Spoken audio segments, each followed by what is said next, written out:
আসসালামু আলাইকুম ওয়া রাহমাতুল্লাহি ওয়া বারাকাতুহু। আলহামদুলিল্লাহি ওয়াহদাহু লা শারীকা লাহু ওয়াহদাহু বিওয়াহদাতিন মুওয়াহহিদা والصلاة والسلام على من لا نبي بعده الذي يحمد حمدا بعد حمدي وآله وأصحابه وأهل بيته أجمعين. أما بعد فقد قال الله تعالى: إن الله وملائكته يصلون على النبي يا أيها الذين آمنوا صلوا عليه وسلموا تسليما. يا اللهم صل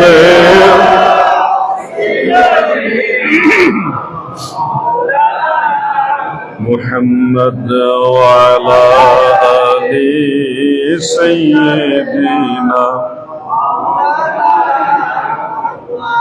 اللهم صل على سيدنا مولانا محمد وعلى آله.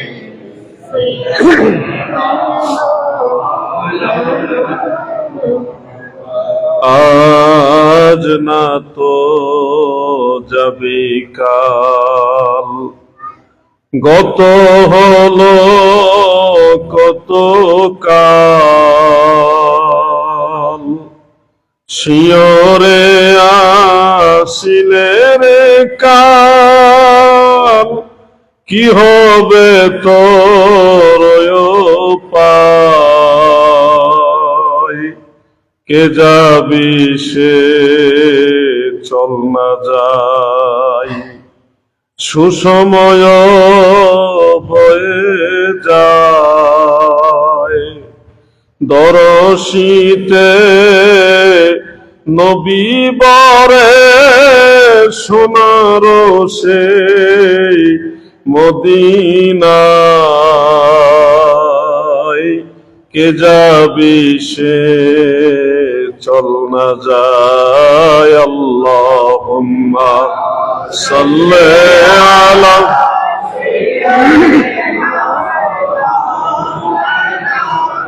মুহাম্মদ ওয়া আলা আলি সাইয়্যিদিনা। সারা নিশি জেগে জেগে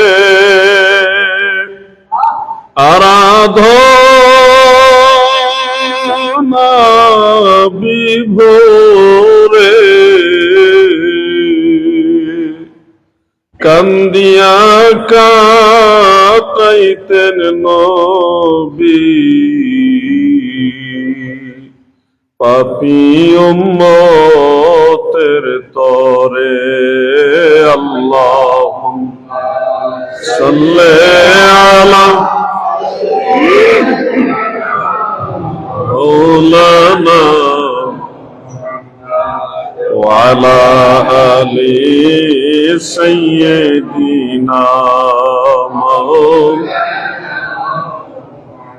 জিকির লা ইলাহা ইল্লাল্লাহ, লা ইলাহা ইল্লাল্লাহ, লা ইলাহা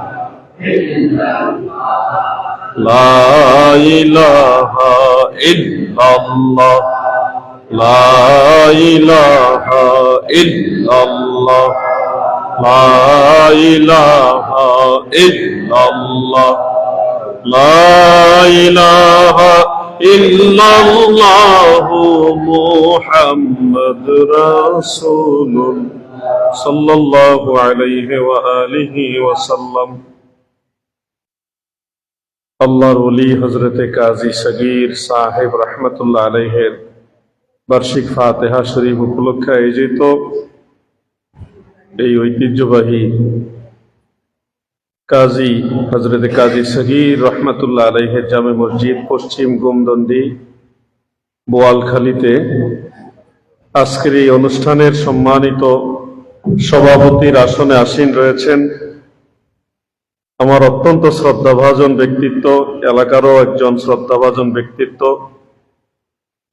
জনাব হাজী আবুল কালাম আবু সাহেব, সাবেক মেয়র বোয়ালখালী পৌরসভা, যার সন্তান আল্লাহর ওলির এই ফাতিহা দিনের ইন্তেকাল হয়েছেন।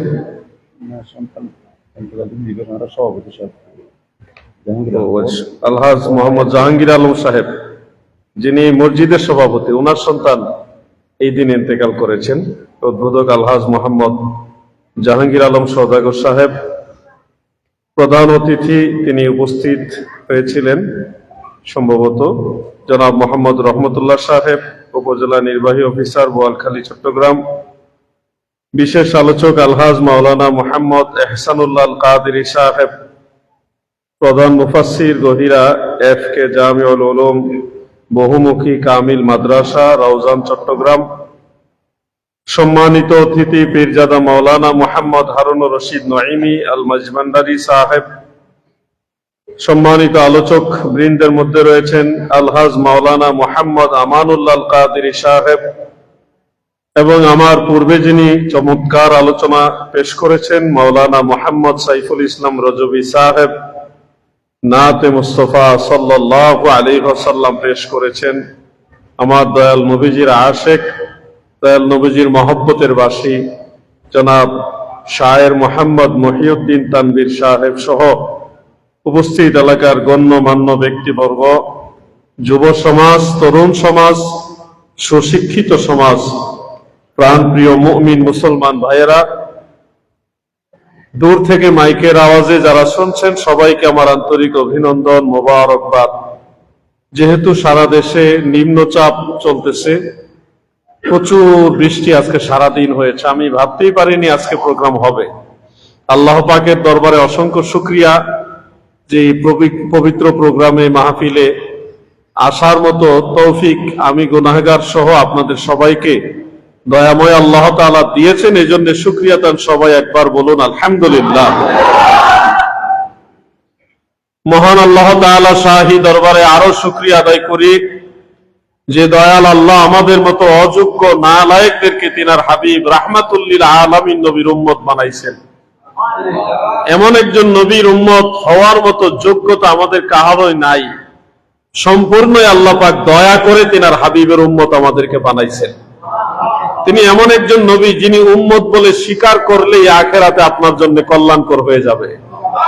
যদি রাসূল করিম সাল্লাল্লাহু আলাইহি ওয়াসাল্লাম বলে যে অমুক আমার উম্মত, তাহলে আপনার জন্য কনসিডার হয়ে যাবে। আল্লাহ তাআলা নবীজির সাথে ওয়াদা করেছেন যে আপনি যতক্ষণ পর্যন্ত সন্তুষ্ট না হবেন ততক্ষণ পর্যন্ত আপনাকে সুপারিশ করার পারমিশন দিয়ে রাখবো। তাফসীরে কবীরের মধ্যে ওয়ালা সাউফা ইউতিকা রাব্বুকা ফাতারদা, এই আয়াতের তাফসীরের মধ্যে উল্লেখ, আল্লাহ রাসূল সাল্লাল্লাহু আলাইহি ওয়াসাল্লাম বলেন, আমার একজন গুনাহগার উম্মত যদি জাহান্নামে থাকে আমি তাকে রেখে জান্নাতে যাব না।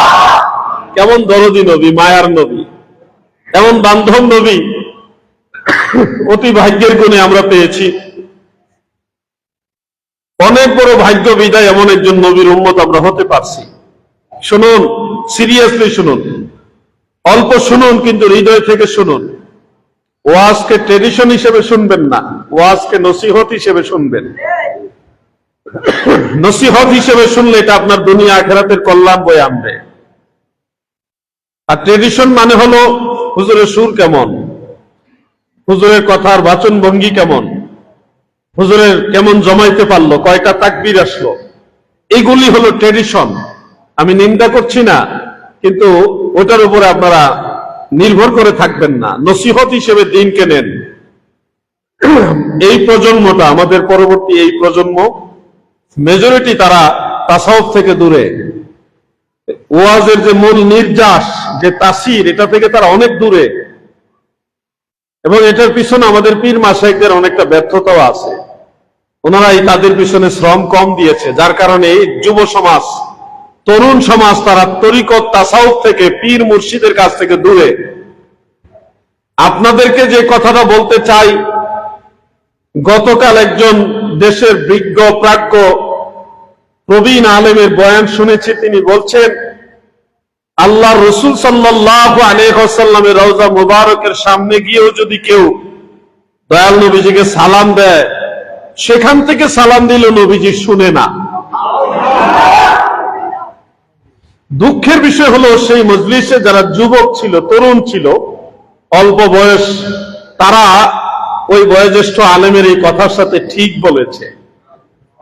আমরা কষ্ট পাই, দায়িত্বশীল আলেমরা কথা বলবে ডকুমেন্ট দিয়ে, রেফারেন্স দিয়ে, কোন না কোনো কিতাবের হাওলা দিয়ে, কোন হাদিস শরীফের ইবারত দিয়ে, বা কোরআনুল কারীমের আয়াত দিয়ে, তখন আমরা তাদের প্রতি আন্তরিকভাবে সন্তুষ্ট হই এবং কিছু শিখারও চেষ্টা করি। কিন্তু দায়িত্বশীল অবস্থান থেকে যখন কোন ধরনের রেফারেন্স ছাড়া নিজের ব্যক্তিগত একটা মতাদর্শ মানুষের উপর চাপায় দেয়, এমন একজন বয়স্ক আলেম যদি বলে নবীজি রওজা মুবারকের কাছে গিয়ে সালাম দিলে নবীজি শুনে না, এরকম একজন ওনার চেয়ে আরো বয়স্ক আলেম যদি বলে, আপনারা একটা হেজিটেশনে পড়ে যাবেন। এত পুরান আলেম, বয়স্ক আলেম, উনি এত জাননেওয়ালা আলেম, ওনার অতগুলি ডিগ্রি, উনি যদি বলে নবীজি শুনে না, তখন এটা একটা প্রভাব পড়বে, যুবকদের মাঝে একটা প্রভাব পড়বে। আমি আপনাদেরকে সতর্ক করতে চাই, আল্লাহর হাবিবের মহব্বতে আপনাদেরকে সতর্ক করতে চাই। বয়স বেশি হোক, কিন্তু শানে রিসালাত, শানে নবুয়তের বিরুদ্ধে রেফারেন্সবিহীন কথা যদি কেউ বলে, সেই কথা গ্রহণ করা যাবে না।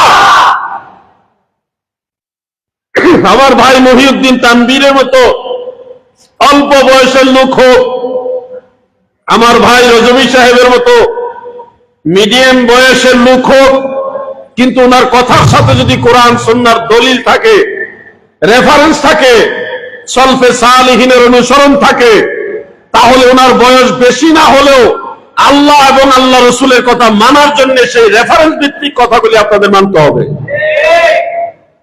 আল্লাহর হাবিব রওজা মুবারক থেকে শুনতে পান, রওজা মুবারকের সামনে গিয়ে সালাম দিলে শুনতে পান, এটাও সহিহ হাদিসের। বাবাজি লাগবে না, চাটা নিয়ে যান, অন্য কাউকে দিয়ে দেন, আমি দুধ চা খাই না, আর ওয়াজ অবস্থায় চা খাই না। ওয়াজ অবস্থায় চা খাই না কেন, এটার পিছনে কারণ আছে, বেয়াদবি নিবেন না। আমাকে একবার চায়ের সাথে সাবানের পানি খাওয়াইছে, সাবান মিক্স করে চা খাওয়াইছে মুন্সিগঞ্জে এক মাহফিলে, বেশ অনেক বছর আগে। আরেকবার চায়ের সাথে লাল চা, মানে রং চা, এর সাথে ঘুমের ট্যাবলেট খাওয়াইছে। তো এগুলি আমার অতীত জীবনের তিক্ত অভিজ্ঞতা। আল্লাহ পাকের দয়ায় কোন মাহফিলে এগুলি করে তারা মাহফিলের কোনো ব্যাঘাত ঘটাতে পারেনি। কারণ আমি আমার আলোচনায় 1 ঘন্টা আলোচনা করি, 1.5 ঘন্টা বলি, আর 2 ঘন্টা বলি, বা আরো কম বলি।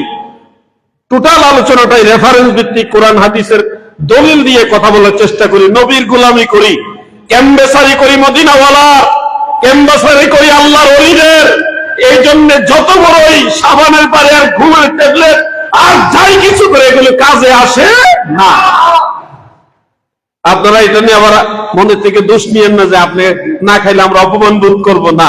আমি আপনাদের সম্মান করে বলছি, আমি মঞ্চে ওয়াজ চলাকালীন এগুলি সাধারণত খাই না, খাইলে আমার নিজে ফ্লাক্সে করে পানি নিয়ে যাই, ওইটা খাই। বেয়াদবি নিলেন না তো নাকি? দরুদ শরীফ পড়ুন, আল্লাহুম্মা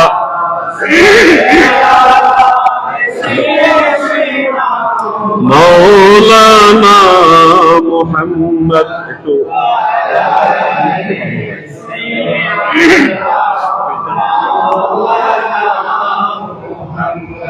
আল্লাহুম্মা সাল্লি আলা, পড়েন, মহব্বতে পড়েন, মাওলানা মুহাম্মদ ওয়া আলা আলি।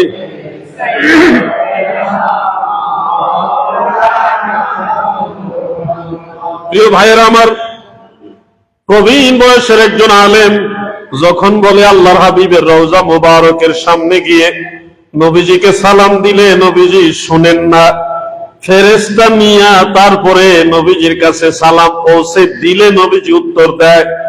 এই যে একটা কথা বললেন, কথার পিছনে কোনো দলিল নাই। ওই যে আমি মাঝে মধ্যে বলি, এদের সবচেয়ে বড় দলিল হলো কিতাবুল আন্দাজ। কিতাবুল আন্দাজ মানে অনুমান নির্ভর কথা, কোরআন হাদিসের উপরে ডিপেন্ড করে কথা না।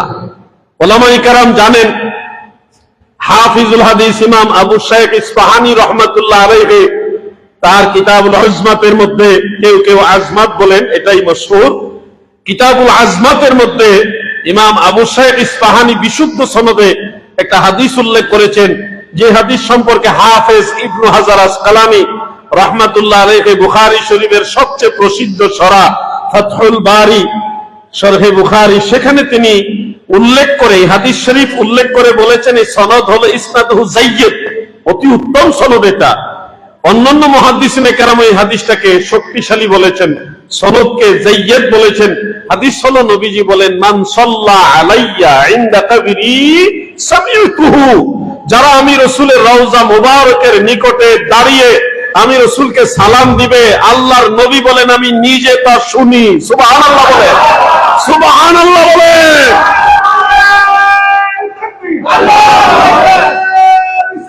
ইয়া রাসূলুল্লাহ, ভাই আমার, এই হাদিস শরীফটা যায়্যিদ, শক্তিশালী সনদের। তবে যুবকদেরকে সতর্ক করে দেই, ঠিক এই হাদিস শরীফটাই ইমাম বাইহাকি রাহমাতুল্লাহ আলাইহি বর্ণনা করেছেন শুআবুল ঈমানের মধ্যে। ওই সনদটা আবার দুর্বল, দাঈফ। যখন দেখবেন এই গুস্তাখে রাসূলরা নবীজির দুরূদ শরীফ শোনা না শোনা ব্যাপারে আলোচনা করে, তখন তারা এই সহিহ হাদিসের তথ্যটা আপনাদের দিবে না। দিবে কোনটা? ওই যে সনদটা দাঈফ, দুর্বল, ওটার কথা। অথচ একই হাদিস সহিহ সনদেও আছে, দাঈফ সনদেও আছে। তাহলে এটা হলো কুটিলতা, নবীর প্রতি বিদ্বেষ। না হয় তারা সহিহ হাদিস থাকতে এটা মানুষের সামনে কোট না করে দুর্বল হাদিসটা মানুষের সামনে কোট করছে, এর পিছনেতে বোঝা যায় তারা নবীজির সম্মান পছন্দ। যুক্তি দেওয়া হয় যে একটা ভিডিও রেকর্ড করা হলো, এই রেকর্ডটা টেলিভিশনের মধ্যে প্রচার হচ্ছে। এখন ধরেন আমার ভিডিও রেকর্ড করা হয়েছে, এটা আবার আমার অনুপস্থিতিতেই টেলিভিশনে প্রচার হচ্ছে। আমি তার সেই টিভির ভিতরে নাই, টিভির ভিতরে তো প্রচার হচ্ছে, আমাকে ফুললি দেখা যাচ্ছে, কিন্তু আমি তো টিভির ভিতরে নাই। তার মানে বোঝা যাচ্ছে নবীজি আমাদের কবরে আসবে, দেখা দিবে, এটা সঠিক না। কবরে নবীর ছবি দেখাবে, নবীজি নিজেও জানে না নবীজিকে যে দেখাইতেছে। নাউজুবিল্লাহ বলে। টেলিভিশনের যুক্তিটা এখানে গেল কেন? লাইভ ইমুতে, হোয়াটসঅ্যাপে, বাংলাদেশে বসে, লন্ডন, আমেরিকা, কানাডা, ইটালি, ফ্রান্সে, সারা ওয়ার্ল্ডে এখান থেকে বসে আপনি যে পৃথিবীর ওই প্রান্তের মানুষটাকে এখনই দেখছেন বা আপনাকে দেখছে, এই যে লাইভ চলতেছে বিভিন্ন চ্যানেলের মধ্যে, আমাকে দেশের মানুষরাও দেখছে, দেশের বাহিরের মানুষরাও দেখছে। এই যে দেখা দেখিটা, এটা কিন্তু এমন একটা দেখা দেখি যে লাইভ, লাইভ মানে কি হুবহু এখন দেখতেছেন। এটা কোনো অনুপস্থিত ভিডিও বার্তা না, এটা পাস্ট হয়ে গেছে এরকম না, এটা প্রেজেন্ট, বর্তমান চলতেছে। তা আমার দয়াল নবীজির ক্ষেত্রে টেলিভিশনের রেকর্ডের দিকে উদাহরণটা গেল। ইমো, হোয়াটসঅ্যাপে, বিভিন্ন মাধ্যমে অথবা স্যাটেলাইটের মাধ্যমে যে এট এ টাইম রানিং দেখা যায়, ওইটা কিন্তু আবার উদাহরণে আসলো। এ থেকে বোঝা গেল ওই লোকের উদাহরণের ভিতরে নবীর প্রতি বিদ্বেষ আছে। মিশকাত শরীফের হাসিয়া আছে, হাসিয়া মানে টিকা, সাইড নোট। আমাদের ভাইয়েরা পাদটিকা, পার্শ্ব টিকা, বিভিন্ন ভাবে এটার নামকরণ করা হয়। এই মিশকাত শরীফের হাসিয়ার মধ্যে স্পষ্ট লেখা রয়েছে, যখন প্রশ্ন করা হয় হাদিস শরীফ, সেখানে হাদিসটা হলো 3 নম্বর প্রশ্নটা, মা কুনতা তাকুলু ফি হাযার রাজুল। এইটার ব্যাখ্যায় লিখতেছে মুহাদ্দিসিনে কেরাম যে ওয়ায়াকশিফু লিল মাইয়িতি হাত্তা ইয়ারা আন-নবী সাল্লাল্লাহু আলাইহি ওয়াসাল্লাম, মাইয়িতের অন্তরের চক্ষু, এই চোখের পর্দা এটা সরায় দিবে, আর সে সরাসরি আল্লাহর রসুলকে দেখবে। সুবহানাল্লাহ বলে। আমার ওই ভাই যিনি বলছেন নবীজি কবরে আসেন না, ছবি দেখায়, নবীর ছবি দেখায়, নবীজি আসেন না, নবী জানেও না, নবীজির ছবি দেখাচ্ছে কবরে, নবীজি জানেও না, এই কথা যিনি বলছে উনি কিন্তু এই কিতাবটা পড়ে এত বড় আলেম হয়েছেন, কিন্তু নবীর শান বলার ক্ষেত্রে এই কিতাবের কথা উনি বেমালুম, ভুলে গেছেন। কিতাবের কথা নবীর শানের ব্যাপার আসে না, আসে ওনার যুক্তি ছবি, নবীর ছবি দেখাবে। আপনারা বলেন আল্লাহ রসুলের কোন ছবি আছে? ইসলাম ধর্মে বিনা প্রয়োজনে ছবি তোলা জায়েজ আছে? তাহলে যেখানে ছবি তোলাই নিষেধ সেখানে আল্লাহর হাবিবের ছবি থাকবে, এটাও তো নবীর সাথে বেয়াদবি, ঠিক কিনা বলে? প্রিয় ভাই আমার, বন্ধুরা আমার দয়াল নবীজির রওজা মুবারকের কাছে গিয়ে সালাম দিলে মায়ার নবী শুনতে পায়। এটাও সহিহ হাদিসে যেমনি ভাবে আছে। বাংলাদেশের এই চট্টগ্রামের বোয়ালখালী থেকে আপনি যদি নীরবে নিবৃত্তে একাকী, আপনি যদি ঘরের মধ্যে, আপনার ঘর ভাঙ্গা ঘর হোক, সেখানে বসেও যদি আল্লাহর হাবিবকে মায়া মোহাব্বতের সাথে সালাম দেন, ওই সালামটাও আমার দয়াল নবী শুনতে পায়। মদিনা শরীফ গিয়ে সালাম দিলে শুনেন, এটা তো সহিহ হাদিসে আছে, এটাও আছে, এখান থেকেও সালাম দিলে নবীজি শুনতে পায়।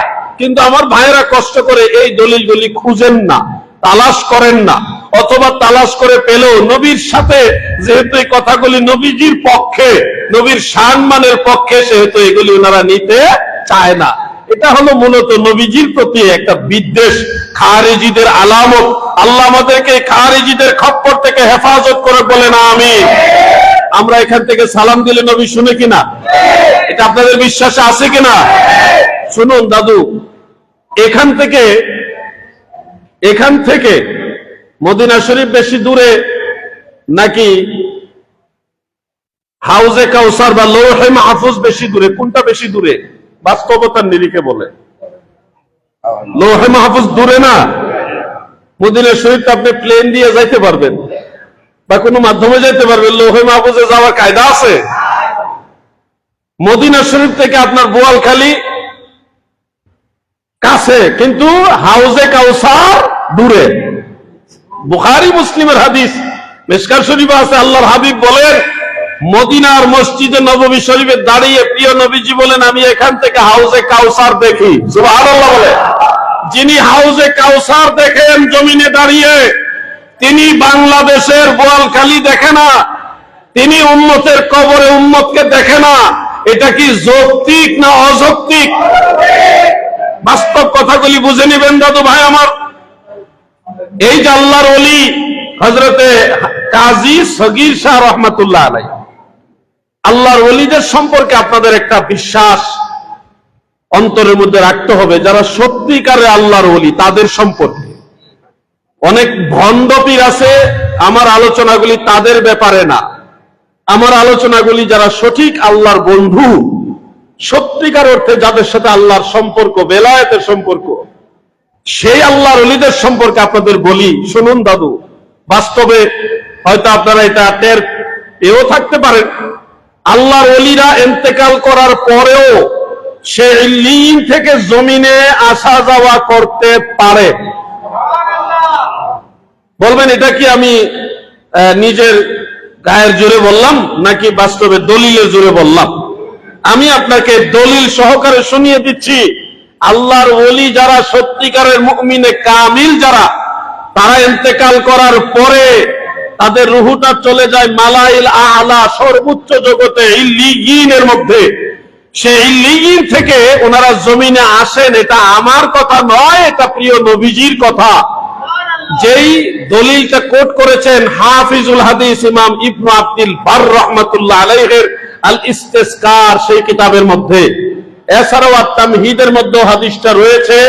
আরো বেশ অনেকগুলো কিতাব, একটা কিতাবের নাম ইমাম ইবনে রাজব হাম্বলি রাহমাতুল্লাহ আলাইহির আহওয়ালুল কুবুর, সেই কিতাবের মধ্যে হাদিসটা আছে। আরো অনেক কিতাবে, আমি কিতাবের নাম বলা মূল মাকসাদ না, দুই একটা কিতাবের রেফারেন্স দিয়ে আপনাদের বললাম। আল্লাহর হাবিব বলেছেন, আন আবি হুরায়রা রাদিয়াল্লাহু তাআলা আনহু قال قال رسول الله صلى الله عليه وسلم إن أرواح المؤمنين مرسلة تذهب حيث شاءت سبحان الله। হযরত আবু হুরায়রা রাদিয়াল্লাহু তাআলা আনহু থেকে বর্ণিত, তিনি বলেন, আল্লাহর হাবিব বলেন, উম্মতেরা গো,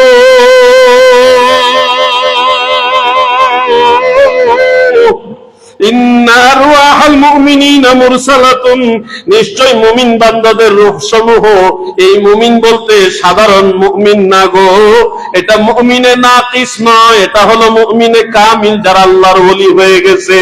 ওই ধরনের মুমিনে কামিল যারা, আল্লাহর হাবিব বলেন, তারা লৌহে মাহফুজ সহ এই দুনিয়ার সব জায়গায় বিচরণ করে। মুরসালাতুন তাযহাবু হাইসু শাআত, শুধু এই বোয়ালখালী না, এই মসজিদ না, আল্লাহর ওলিরা আল্লাহর দেওয়া ক্ষমতায় গোটা দুনিয়ার আনাচে কানাচে যেখানে খুশি ওইখানে রূহানি ভাবে সায়ের করে।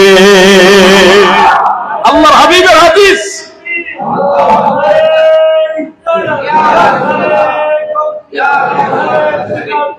প্রিয় ভাইরা, এটা প্রিয় নবীজির হাদিস শরীফ। আমি জাস্ট একটা মতন আপনাদের পরে শোনালাম, এর সাথে আরো শাওয়াহিদ হিসেবে বহু হাদিস আছে এই একই বিষয়ে। শুধু আপনাদেরকে বলছি যে আল্লাহর ওলি যারা হয় তারা কিন্তু জমিনে সায়ের করে। অনেক মসজিদে দেখবেন গভীর রাত্রে, আমি নিজে বেশ কয়েকবার দেখেছি, শেষ রাত্রে যখন রাত্র 2টা, 2:30, 3টা এরকম সময় হয়, ওই সময় অনেক মসজিদে নামাজের তিলাওয়াতের আওয়াজ পাওয়া যায়, বা কেউ নামাজ পড়তেছে এরকম একটা অনুভব করা যায়। আমি অনেকবার এরকম অনুভব করেছি, অনেক জায়গায় দেখেছি।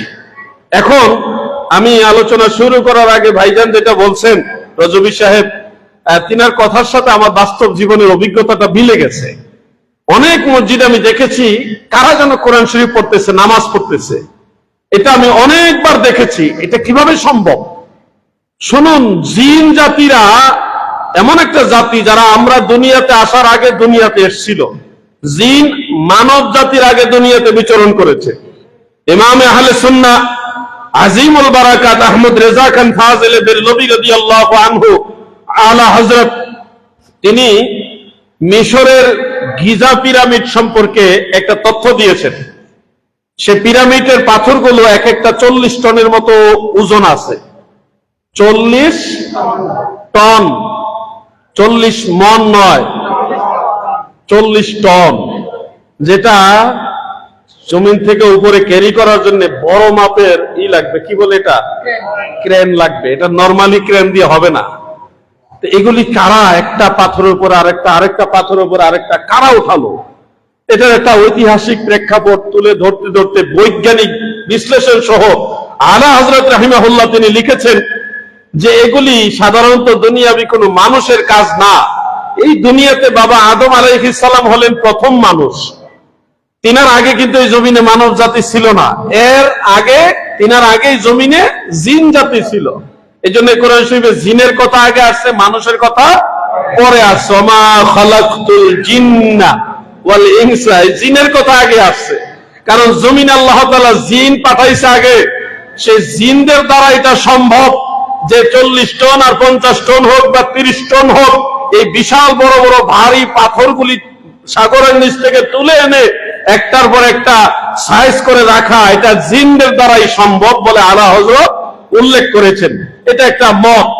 আবার আমরা আরেকটা তথ্য জেনেছি, মূসা আলাইহিস সালামের জামানায় একটা জাতি ছিল, ওই জাতির নাম আমালিকা জাতি। এই আমালিকা জাতিরা এত আকারে বড় ছিল যে যাদের পায়ের হাঁটুর নিচে তৎকালীন বনি ইসরায়েলের মানুষগুলি পড়ে থাকতো, এত বড় আকারের মানুষ ছিল। তো এদের সাথে যুদ্ধ করার জন্য আল্লাহ তাআলা মূসা আলাইহিস সালামকে বলছিলেন যে তুমি তোমার বনি ইসরায়েলের কওম নিয়ে তাদের সাথে যুদ্ধ করো। যুদ্ধ করার জন্য যখন প্রস্তুতি নিলেন, বনি ইসরায়েলেরা তারা তো খুব চালাক মানুষ, তারা বলল যুদ্ধ করার আগে শত্রুদের সম্পর্কে গোয়েন্দা তথ্য নিয়ে জানা উচিত, আমাদের পক্ষ থেকে গোয়েন্দা পাঠান। গোয়েন্দা পাঠানোর পরে গিয়ে দেখে এরা এত বড় সাইজের মানুষ যাদের সাথে যুদ্ধ তো দূরের কথা, তাদের হাতের কাছাকাছিও তারা পুরোপুরি লম্বায় যায় না। বনে ইসরায়েলের কাছে যখন এই তথ্য আসে, তখন তারা কয় আমরা এই যুদ্ধ করতে পারবো না, আপনি আর আপনার খোদা আল্লাহ তাআলা গিয়ে যুদ্ধ করে এলাকা জয় করে দেন, আমরা গিয়ে বসবাস করব। সরকারি পাইয়া সরকারি খাইয়া তাদের তো অভ্যাস হয়ে গেছে। বিশাল বড় রেড সি, বড় একটা নদী পার হয়ে গেছে, পানি সরাই দিছে আল্লাহ, তারা পার হয়ে গেছে। ফেরাউন ডুবে মরছে, কিন্তু বনি ইসরায়েলদেরকে আল্লাহ পার করে দিয়েছে। এই পারে আইসা খাবার পানি নাই।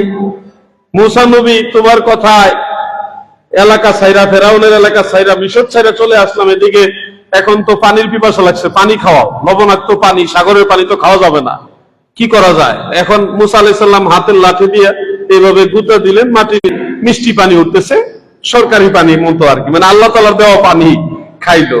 কিছুক্ষণ পরে ক্ষুধা লাগছে, পেটের ক্ষুধা, এখন কি করব? এখন আল্লাহ তাআলা মানে আসমানি খাবার, মান্না ওয়া সালাওয়া পাঠাইলেন, আসমানি খাবার, সরকারি খাওন আর কি। খাইতে খাইতে তারা তো মনে করেন সব ফ্রি পাইয়া অভ্যাস হয়ে গেছে।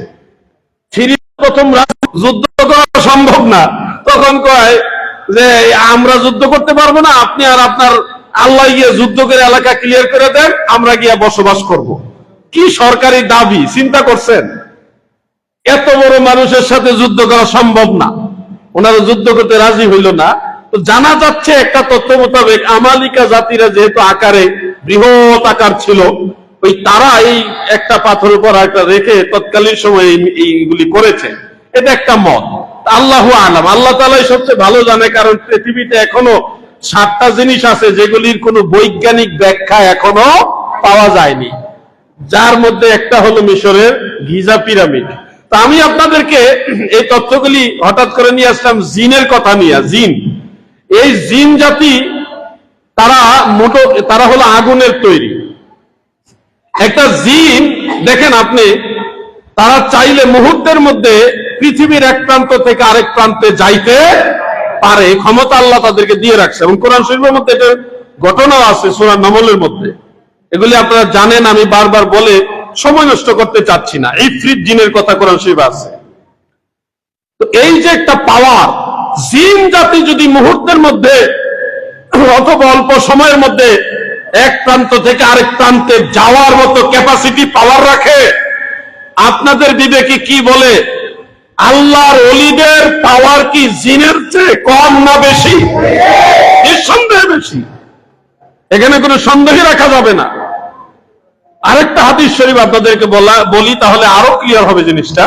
মুসান্নাফ ইবনে আবি শাইবা এই কিতাবের মধ্যে উল্লেখ, কিছু যুবক আছে কয় বুখারী মুসলিমের কথা কয়, বুখারী মুসলিমে আসেনি। আরে বাবাজি, যে কিতাবগুলোর নাম আমরা বলি এগুলি তোমরা হুজুররাও ঠিক মতো পড়ে না, অথবা খুঁজেই পায় না, যার কারণে তারা সীমাবদ্ধ কয়েকটা হাদিসের মধ্যে, কয়েকটা কিতাবের মধ্যে সীমাবদ্ধ থাকার কারণে তারাও এগুলি জানে না, তোমরা তাদের ফলোয়ার্স। এখন তোমরা ওই সমস্ত কিতাবের কথা শুনলে তো বুখারী মুসলিম আছে। এখন আপনি যদি বলেন আমি বলতেছি মিশরের গিজা পিরামিডের কথা, আপনি যদি বলেন বোয়ালখালীর কথা বলেন, আপনার দৌড় হইল বোয়ালখালী পর্যন্ত, আপনার জানা আছে বোয়ালখালী পর্যন্ত। এখন আপনার কাছে তো মিশরের কথা ভালো লাগবে না।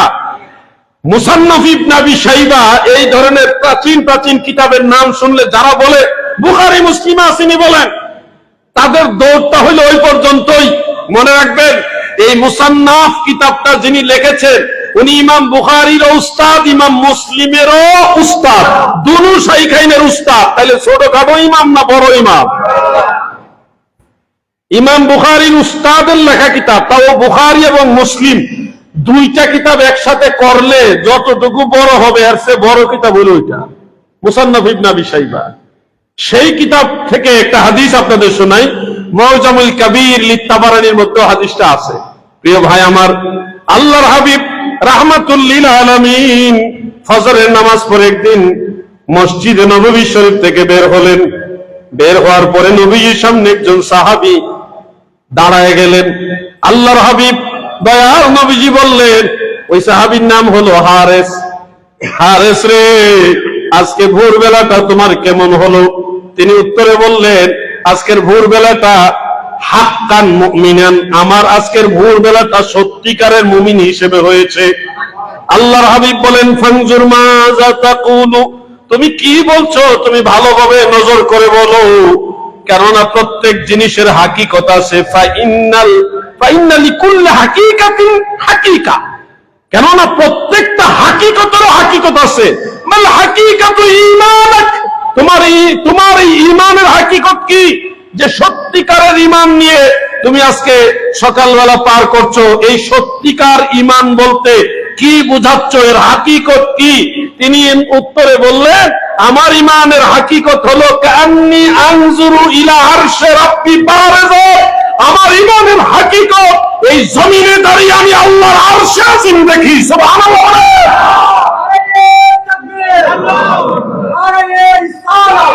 এখন যুবক ভাইরা, এগুলি কোনো মুহাদ্দিসের কথা নয়, এগুলি কোনো ফকি মুস্তাহিদেরও কথা নয়, এটা সরাসরি হাদিস এবং সনদের বিবেচনা এগুলি শক্তিশালী সনদের হাদিস।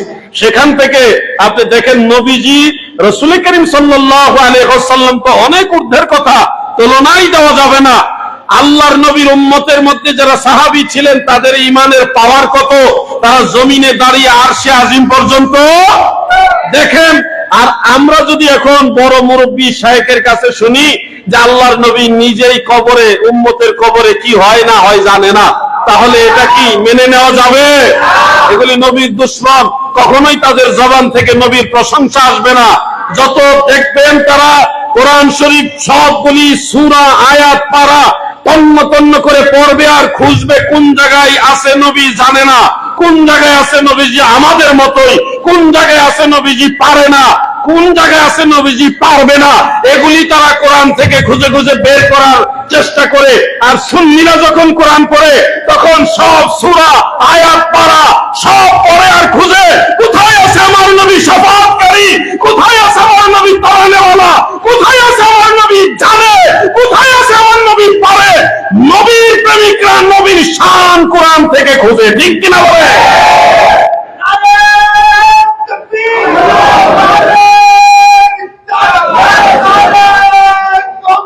প্রিয় ভাইরা, দৃষ্টিভঙ্গি আলাদা, কোরআন আলাদা না, কোরআন একই, কোরআন এক, কিন্তু দৃষ্টিভঙ্গি আলাদা, দৃষ্টিভঙ্গি ভিন্ন।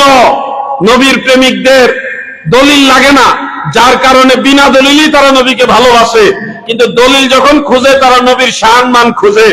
ও ভাই, গোলাপ ফুল থেকে মৌমাছি নিয়ে বানায় মধু, গোলাপ ফুল থেকে পানি নিয়ে, বিভিন্ন ফুল থেকে পানি নিয়ে মৌমাছি নিয়ে বানায় কি মধু, কিন্তু একই ফুলের পানি নিয়ে ভুমরা পোকা বানায় বিষ।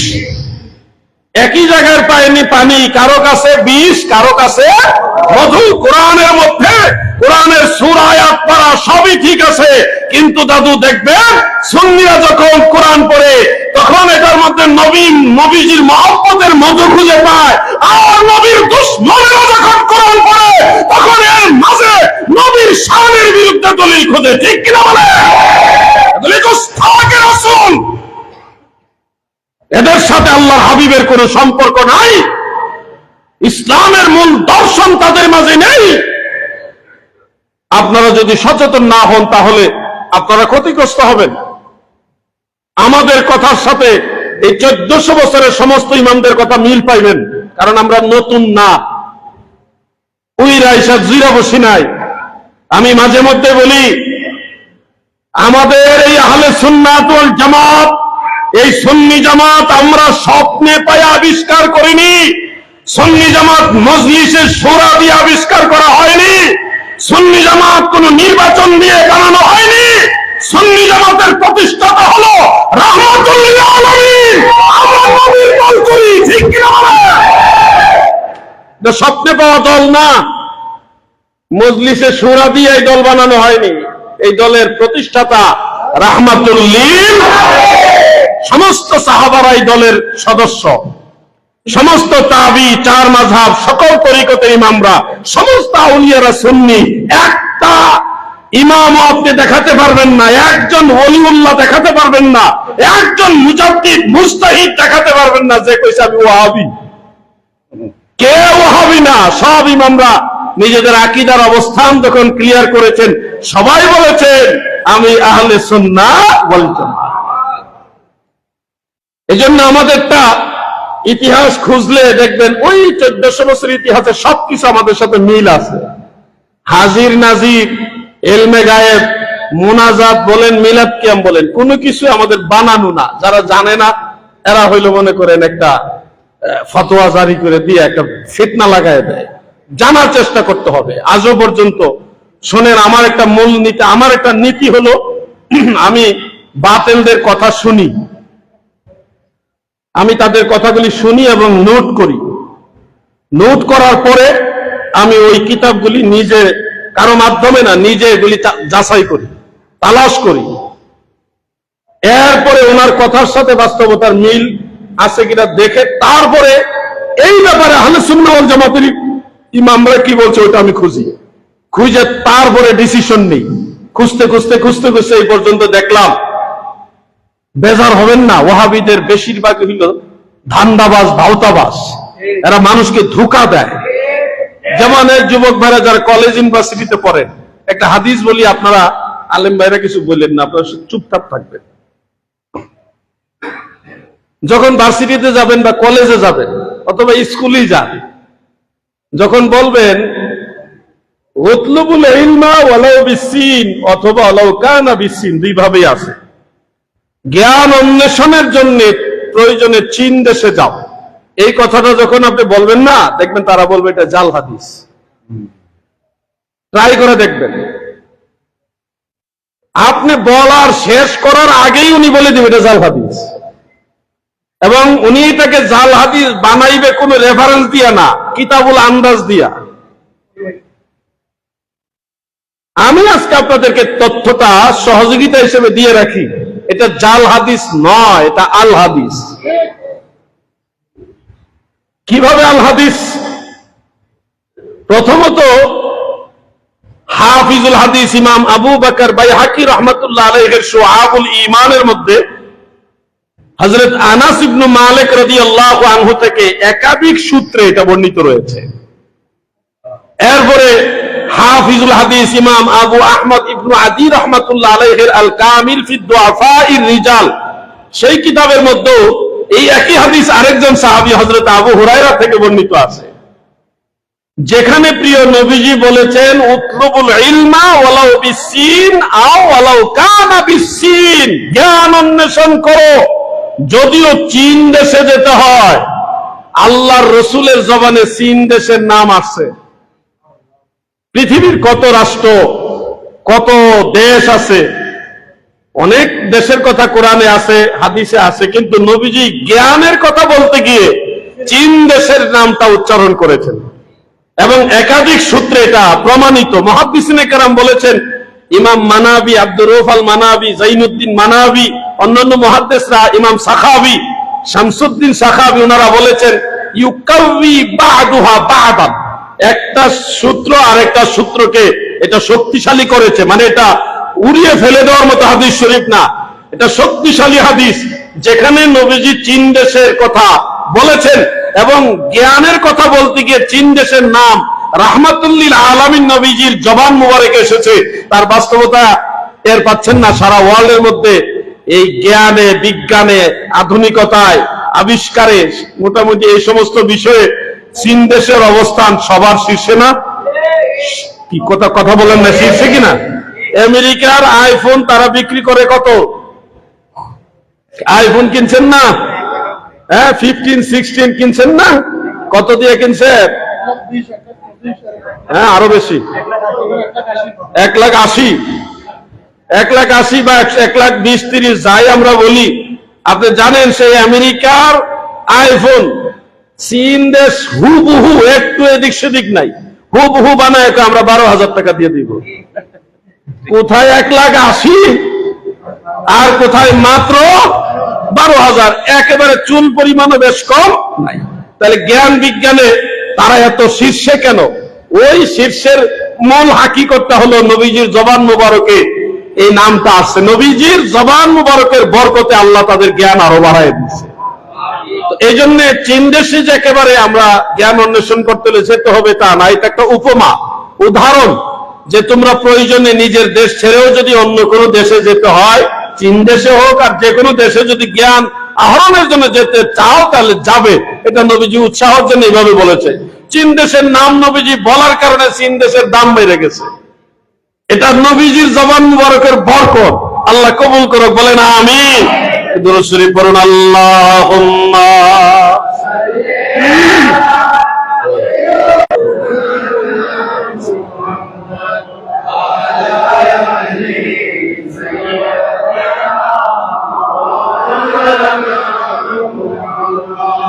আল্লাহুম্মা সাল্লি আলা মারহাবা মাওলানা মুহাম্মদ ওয়া আলা আলিহি।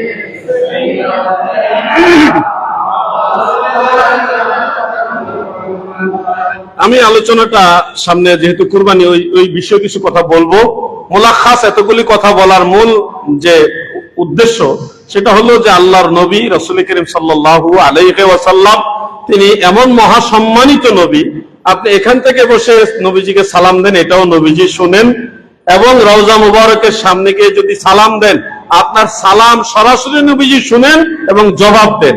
এই বিশ্বাসটা অন্তর থেকে রাখতে হবে। এই বিশ্বাস আপনাদের অন্তরে আছে তো? এই বিশ্বাস নিয়ে আমরা দুরূদ পড়ি, এই জন্য দুরূদের মধ্যে মহব্বত বেশি। আর দেখেন ওয়াহাবিদের বিশাল বড় বড় সমাবেশ, কত বক্তা আছে, কত ডিগ্রিধারী বড় বড় নামি দামি স্কলার আছে গো, লাখ লাখ মানুষ জড়ো হয়েছে, কিন্তু শোনার মতো আমার নবীর দুরূদের আওয়াজ তাদের মাঝে পাওয়া যায় না। অপোজিটে নবীর প্রেমিকেরা, তারা বড় ডিগ্রি নাই, তারা বড় টাকাওয়ালা না, বড় স্কলার না, আমার নবীর গোলাম, আমার নবীজির সুন্নিয়তের খাদেম, তারা যদি ছোট্ট একটা মজলিসেও বসে, যদি 11 জন মানুষ নিয়ে বসে, এই 11 জন যখন একটা মজলিসে বসে নবীর দুরূদ পড়ে গো, ওই দুরূদের মাঝে নবীর মহব্বতের মধু পাওয়া যায়। এই জন্য দাদু আমার একটা জিনিস হলো সোনা স্বর্ণ, আরেকটা হলো 2 নম্বর সিটি গোল্ড। কি গোল্ড? সিটি গোল্ড যদি 10 কেজি হয় আর সত্যিকারের স্বর্ণ যদি 1 ভরি হয়, তো 10 কেজি সিটি গোল্ডের দাম বেশি না, এক ভরি স্বর্ণের দাম বেশি। এইটাই মনে রাখবেন। যে একটা ছন্দ আমি মাঝে মধ্যে বলি, ভবে হাটেতে হাত কিনতে এসে চিনতে নারী লিপিত লোকে বিকেল, বাহিরের রূপে ধাঁধা লাগিল রে, বাহিরে রূপে ধাঁধা লাগিল রে, তুই মজিলি মা কালো দেখে ভেলো। কুষ্টিয়ার বিখ্যাত কবি মাওলানা দাদালি রহমতুল্লাহ আলাইহি তিনি এই কবিতাগুলি লিখেছেন। কিছু চাহিনে তোমার নিকট হে, শুধু দর্শন অভিলাষ মনে, ভবেরাজ অধীরাজ কর যদি কবু, ধরিবে না মনে তোমা বিনে। আমার যদি রাজা বাদশাহ দুনিয়াতে বানান, ওগো দয়াল নবীজি, আমার অন্তরে আপনি ছাড়া অন্য কিছু জায়গা হবে না। আর এই দুনিয়াতে আমি আপনার দর্শন, আপনার দিদার ছাড়া আর কিছু চাই না। এই কথাটা কুষ্টিয়া থেকে, সেই কুষ্টিয়া থেকে তিনি এই ছন্দগুলি লিখলেন আর গুনগুনায় গাইলেন। সেই ছন্দ চলে গেছে এনায়েতপুরে, সেই ছন্দ চলে গেছে শম্ভুগঞ্জে, আট্রসিতে, বিভিন্ন দরবারে। এই ছন্দের মূল যে লেখক তিনি হলেন বিখ্যাত কবি মাওলানা দাদালি সাহেব রহমতুল্লাহ আলাইহি। এই জন্য আমি এগুলি গাই, আমার খুব ভালো লাগে। আমার মুর্শিদ কেবলা তিনিও গাইতেন। তো পীর মুরিদির ফাংশনে গিয়ে আবার অনেক নোংরা মানুষ আছে, আমি তাদেরকে বলে দেই, পীর মুরিদি এটা যার যার তাসাউফের সাথে, প্রেমের সাথে জড়িত। অনেকে অনেকভাবে বিষয়গুলি দেখেন।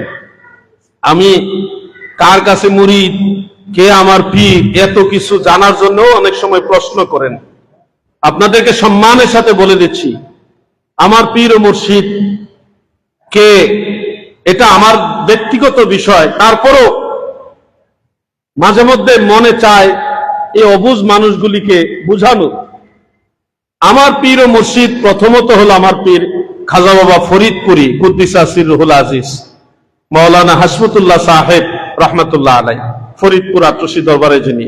কিন্তু হুজুর কেবলার উফাতের পরে 2001 সালে হুজুর উফাত হইলেন।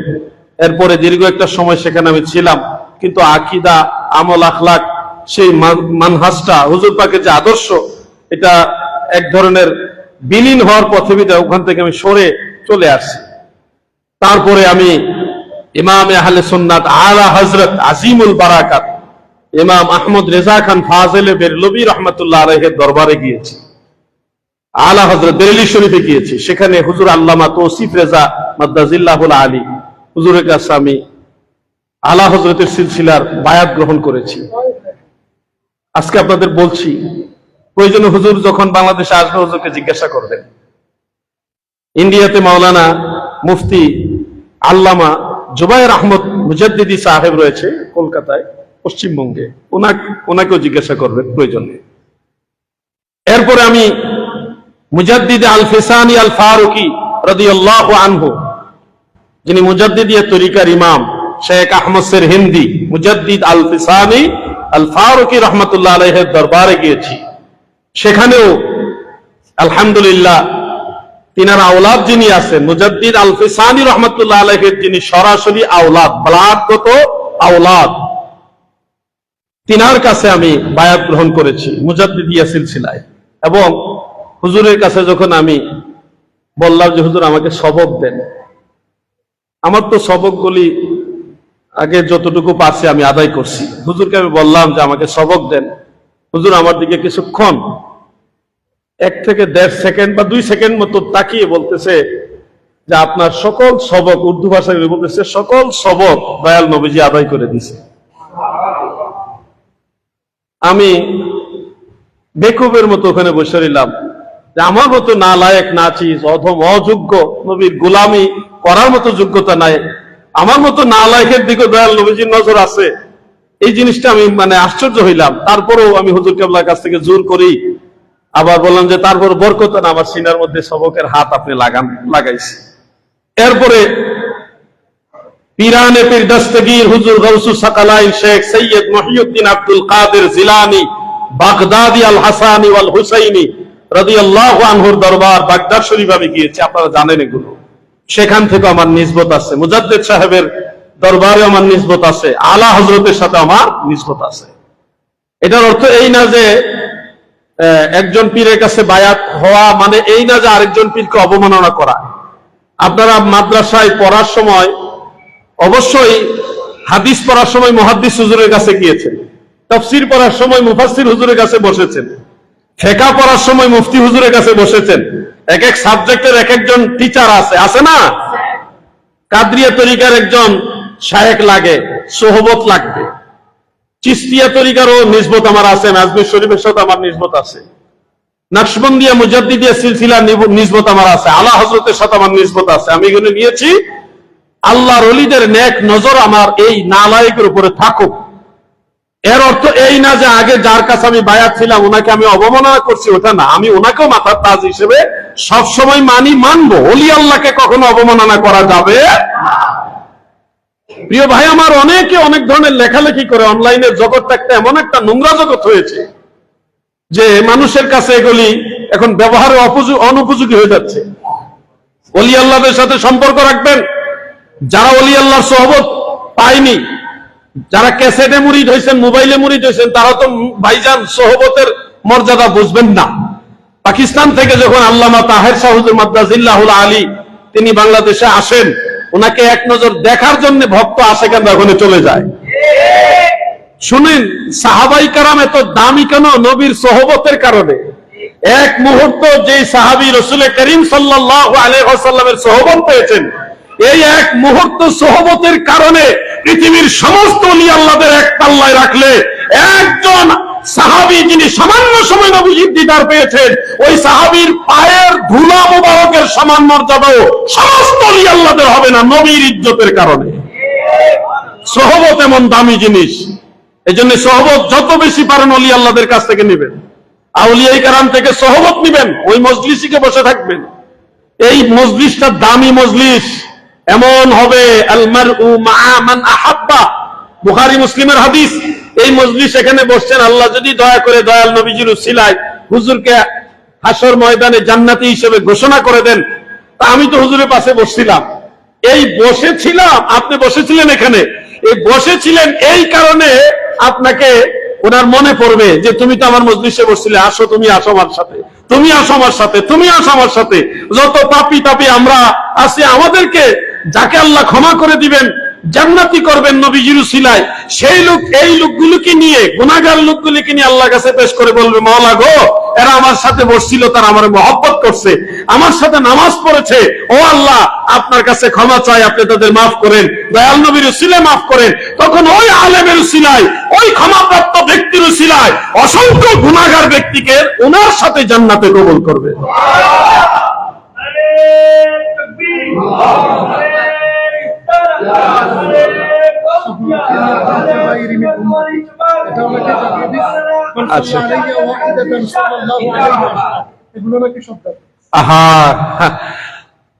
শাফাআতি লিআহলিল কাবাইর মিন উম্মতি, এটা তিরমিজি শরীফের হাদিস, জামিউত তিরমিজি, সিয়াসিত্তার কিতাব, এবং আল মুস্তাদরাক আলা সাহিহাইন, সেখানে ইমাম হাকিম নিসাবুরি উল্লেখ করেছেন। এটাকে ওয়াহাবিরা জাল হাদিস বানাইছে। কোথায় যাব ভাই? ইমাম যারা নবীজির উপর একবার দুরূদ শরীফ পড়ে, আল্লাহ তাআলা তার উপরে 10টা রহমত নাজিল করে, এটা তো সিহাসিত্তার হাদিস। আর যেই শাফাআতি লিআহলিল কাবাইর মিন উম্মতি, এই হাদিস সম্পর্কে ইমাম তিরমিজি বলেছে হাযা হাদিসুন হাসানুন সহিহ, আর ইমাম হাকিম নিসাবুরি বলেছেন হাযা হাদিসুন সহিহুন, হাযা হাদিসুন সহিহুন আলা শারত শাইখাইন। শাইখাইন মানে ইমাম বুখারী, ইমাম মুসলিম। হাদিস শাস্ত্রে যখন শাইখাইন বলা হবে, তখন ইমাম বুখারী এবং ইমাম মুসলিমকে বোঝাবে। আর সাহাবায়ে কেরাম লেখা রাখছে, হ্যাঁ। এবং ওই যে আপনারা দেখবেন রোজা মুবারকের, আপনি যখন বাবু সালাম দিয়ে ঢুকবেন, বাবু সালাম দিয়ে ঢুকবেন, হাতের বাম দিকে একটা মেহরাবের মতো একটা স্টিলের বা একটা সোনালী কালার একটা গেট আছে, ওই গেটের মধ্যে হাদিস শরীফে লেখা আছে। এবং ইমাম হাকিম নিসাবুরি বলছে এটা বুখারী মুসলিমের শর্তানুসারে সহিহ। ইমাম তিরমিজি থেকে সহিহ বলেছে, আর ওয়াহাবিরা এটাকে জাল হাদিস বানাইছে। কোথায় যাবেন বলেন? ওয়াহাবি জিন্দাবাদ নাকি? এই জন্য ওয়াহাবিদের যত 2 নম্বরই আছে, যতগুলি বই আমি তাদের সংগ্রহ করছি, যেখানে যে রাসূল পাকের আল হাদিস, এটাকে তারা বিভিন্ন ছল চাতুরি আশ্রয় নিয়ে জাল হাদিস বানাইছে, সেইগুলোকে আমি আলাদা এক জায়গায় করছি, কইরা ওই একটা বই লিখছি। বইটার নামে রাখছি ওয়াহাবিদের ঘোষিত অনেক জাল হাদিসি আল হাদিস। নামটা ঠিক আছে নি? নতুন আপডেট ভার্সনটা নিবেন, তাহলে এটার মধ্যে অনেক তথ্য পেয়ে যাবেন। এই বইটা লেখার উদ্দেশ্য হলো, প্রিন্সিপাল আল্লামা জলিল শাহবুজুর রহমাতুল্লাহ আলাই, তিনি একসময় ছিলেন, কিছু লেখনী লিখে গেছেন, আরো অনেক সুন্নি আকাবিরা লিখে গেছেন, আমরা পাইছি, ওইটা পড়ে আমরা শিখছি। কিন্তু আমাদের পরবর্তী প্রজন্মের জন্য আমাদের তো কিছু লিখে যাওয়া উচিত, না হয় এরা ওয়াহাবিদের বই পড়ে, এমনি তো পড়ে। মোটেও যদি আমাদের কোনো লেখা না থাকে, ডকুমেন্টারি, শুধু আল হাদিস লেখা রাখলে তো হবে না, এটা রেফারেন্স দিতে হবে। কোন কিতাব, কোন ইমামের লেখা, সনদ কি, সনদের মান কি, হ্যাঁ, তারপরে তাকরিজাতের কোন কিতাব আছে, মওযুআতের কোন কিতাব আছে, আসমা ও রিজালের কোন কোন কিতাবে রাবির কথা আছে, ডিটেইলস ব্যাখ্যা করে এই কিতাবগুলি আমি লিখেছি। আজকে আনছি মানে 10টার মতো কিতাব আছে আমার সাথে, যা ওয়াহাবিদের ঘোষিত অনেক জাল হাদিস আল হাদিস। এই 10টা কিতাব যদি মনে করেন কারো গবেষণা করার ইচ্ছা আছে, কারণ আমার বই সবাই বুঝবেন না, এই বইটা অন্তত বোঝার জন্য কিছু জ্ঞান, মানে কিছুটা মাল মুসল্লা থাকতে হবে। সবাই হুট করে বুঝবেন না, আবার একবারে যে বুঝবেন না তাও না। এই বইটা আপনারা চাইলে সংগ্রহ করে রাখতে পারেন। এই বইটা ওয়াহাবিদের ঘোষিত অনেক জাল হাদিসি আল হাদিস, ওয়াহাবিদের গুমর একেবারে পুরোপুরি ফাঁস করছি এবার ইনশাল্লাহ। বাংলা ওয়াজ যারে বলে আর কি, কোন কিতাবে তারা এটা ভুল তথ্য দিছে, কোন জায়গায় তারা এটা জাল হাদিস দাবি করছে, ওই কিতাবের রেফারেন্স উল্লেখ করে তারপরে আহলে সুন্নাত ওয়াল জামাতের মুহাদ্দিসিনে কেরাম কি বলছে, এটা সনদ কি, ডিটেইলস আনছে এটার ভিতরে, সংগ্রহ করবেন, স্টাডি করবেন। আপনাদের চট্টগ্রামে তেমন একটা সমস্যা নাই, তারপর আমি বলবো স্টাডি করার বিকল্প নাই। এই চট্টগ্রামে দেখছেন সুন্নিদেরকে মারছে, আন্দোলনে নামছেন না আপনারা। চট্টগ্রামের মতো জায়গায় যদি ওয়াহাবিদের হাতে, খারিজি এই জামাত শিবিরের ছেলেদের হাতে মাইর খাইতে হয়, তাহলে অন্য অন্য জায়গায় আমাদের সুন্নিদের কি অবস্থা, এগুলি আপনারা ভাববেন, ভাবতে হবে আপনাদেরকে। আপনি মাহফিলে আসছেন, কথা শুনছেন, দুইটা কথা হলে তো শুনছেন, আপনার ছেলেকে নিয়ে আসলেন না, ছেলেকে ঠিকই মোবাইল দিয়ে ঘরে রেখে চলে আসছেন। তা আপনি সুন্নি হলে চলবে, আপনার ছেলে সুন্নি হওয়া লাগবে না?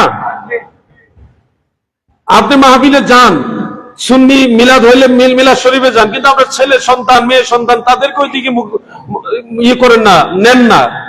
এতে করে কি হবে জানেন? আপনি ঠিকই সুন্নি থাকবেন, আস্তে আস্তে আপনার ছেলেকে ঠিকই খারিজিরা নিয়ে যাবে। আপনি মরার পর আপনার ছেলেই দোয়া করবে না। এই জন্য আপনি একা সুন্নি হইলে চলবে না, সুন্নি আপনি হবেন, আপনার স্ত্রীকে সুন্নি বানাইতে হবে, স্ত্রীকে শোনাবেন, সুন্নি আলেমদের আলোচনা শোনাবেন। মহিউদ্দিন তানবীরের মতো যারা আশিক রাসূল শায়ের রয়েছে তাদের নাত শরীফ শোনাবেন, এগুলি শোনাবেন। পুরো ফ্যামিলি সুন্নি হতে হবে, এগুলি আপনার দায়িত্ব নিয়ে সামনে এগিয়ে যান। দেখেন আমাদের মাওলানা রইসউদ্দিন সাহেব সুন্নি জামাতের একটা স্পিকার, সে একজন একটা আলেম ছিল, একটা মসজিদের খতিব ছিল, তাকে প্রকাশ্যে দিবালোকে সংঘবদ্ধভাবে প্রহার করতে করতে, আঘাত করতে করতে মেরে ফেলেছে। কিন্তু সেই মৃত ব্যক্তি যে শহীদ হয়ে গেছে, যাকে মেরে ফেলেছে, তার মার্ডার কেসটা প্রশাসন নেয় নাই। সারা বাংলাদেশের জাতীয় পর্যায়ে আন্দোলন কইরা তারপরে মামলা একটা করার লাগছে। কোথায় আপনাদের অবস্থান? একটা মানুষ মেরে ফেলেছে, মার্ডার কেস, কেস নেয় না বিদায় সারা বাংলাদেশে আন্দোলন কইরা কেস নেওয়ানো হয়েছে। এরপরে আন্দোলন করতে গিয়ে 21 কতজন জানো, 24 জন, 24 না 21 জন আন্দোলন কেন করলো? কেস নেওয়ার জন্য, যে আমার ভাইরে মেরে ফেলছে, মামলাটা নেন। এই জন্য আন্দোলন করছে কেন? এই জন্য 21 জন বা 24 জনকে গ্রেফতার কইরা কতদিন জেল খাটাইছে? 19 দিন জেল খাটাইছে। কোথায় আপনাদের অবস্থান বুঝতে পারছেন? আপনারা বুঝেন না, যতই মাহফিল এসে বলেন বুঝতে পারছি, বুঝেন না আপনারা।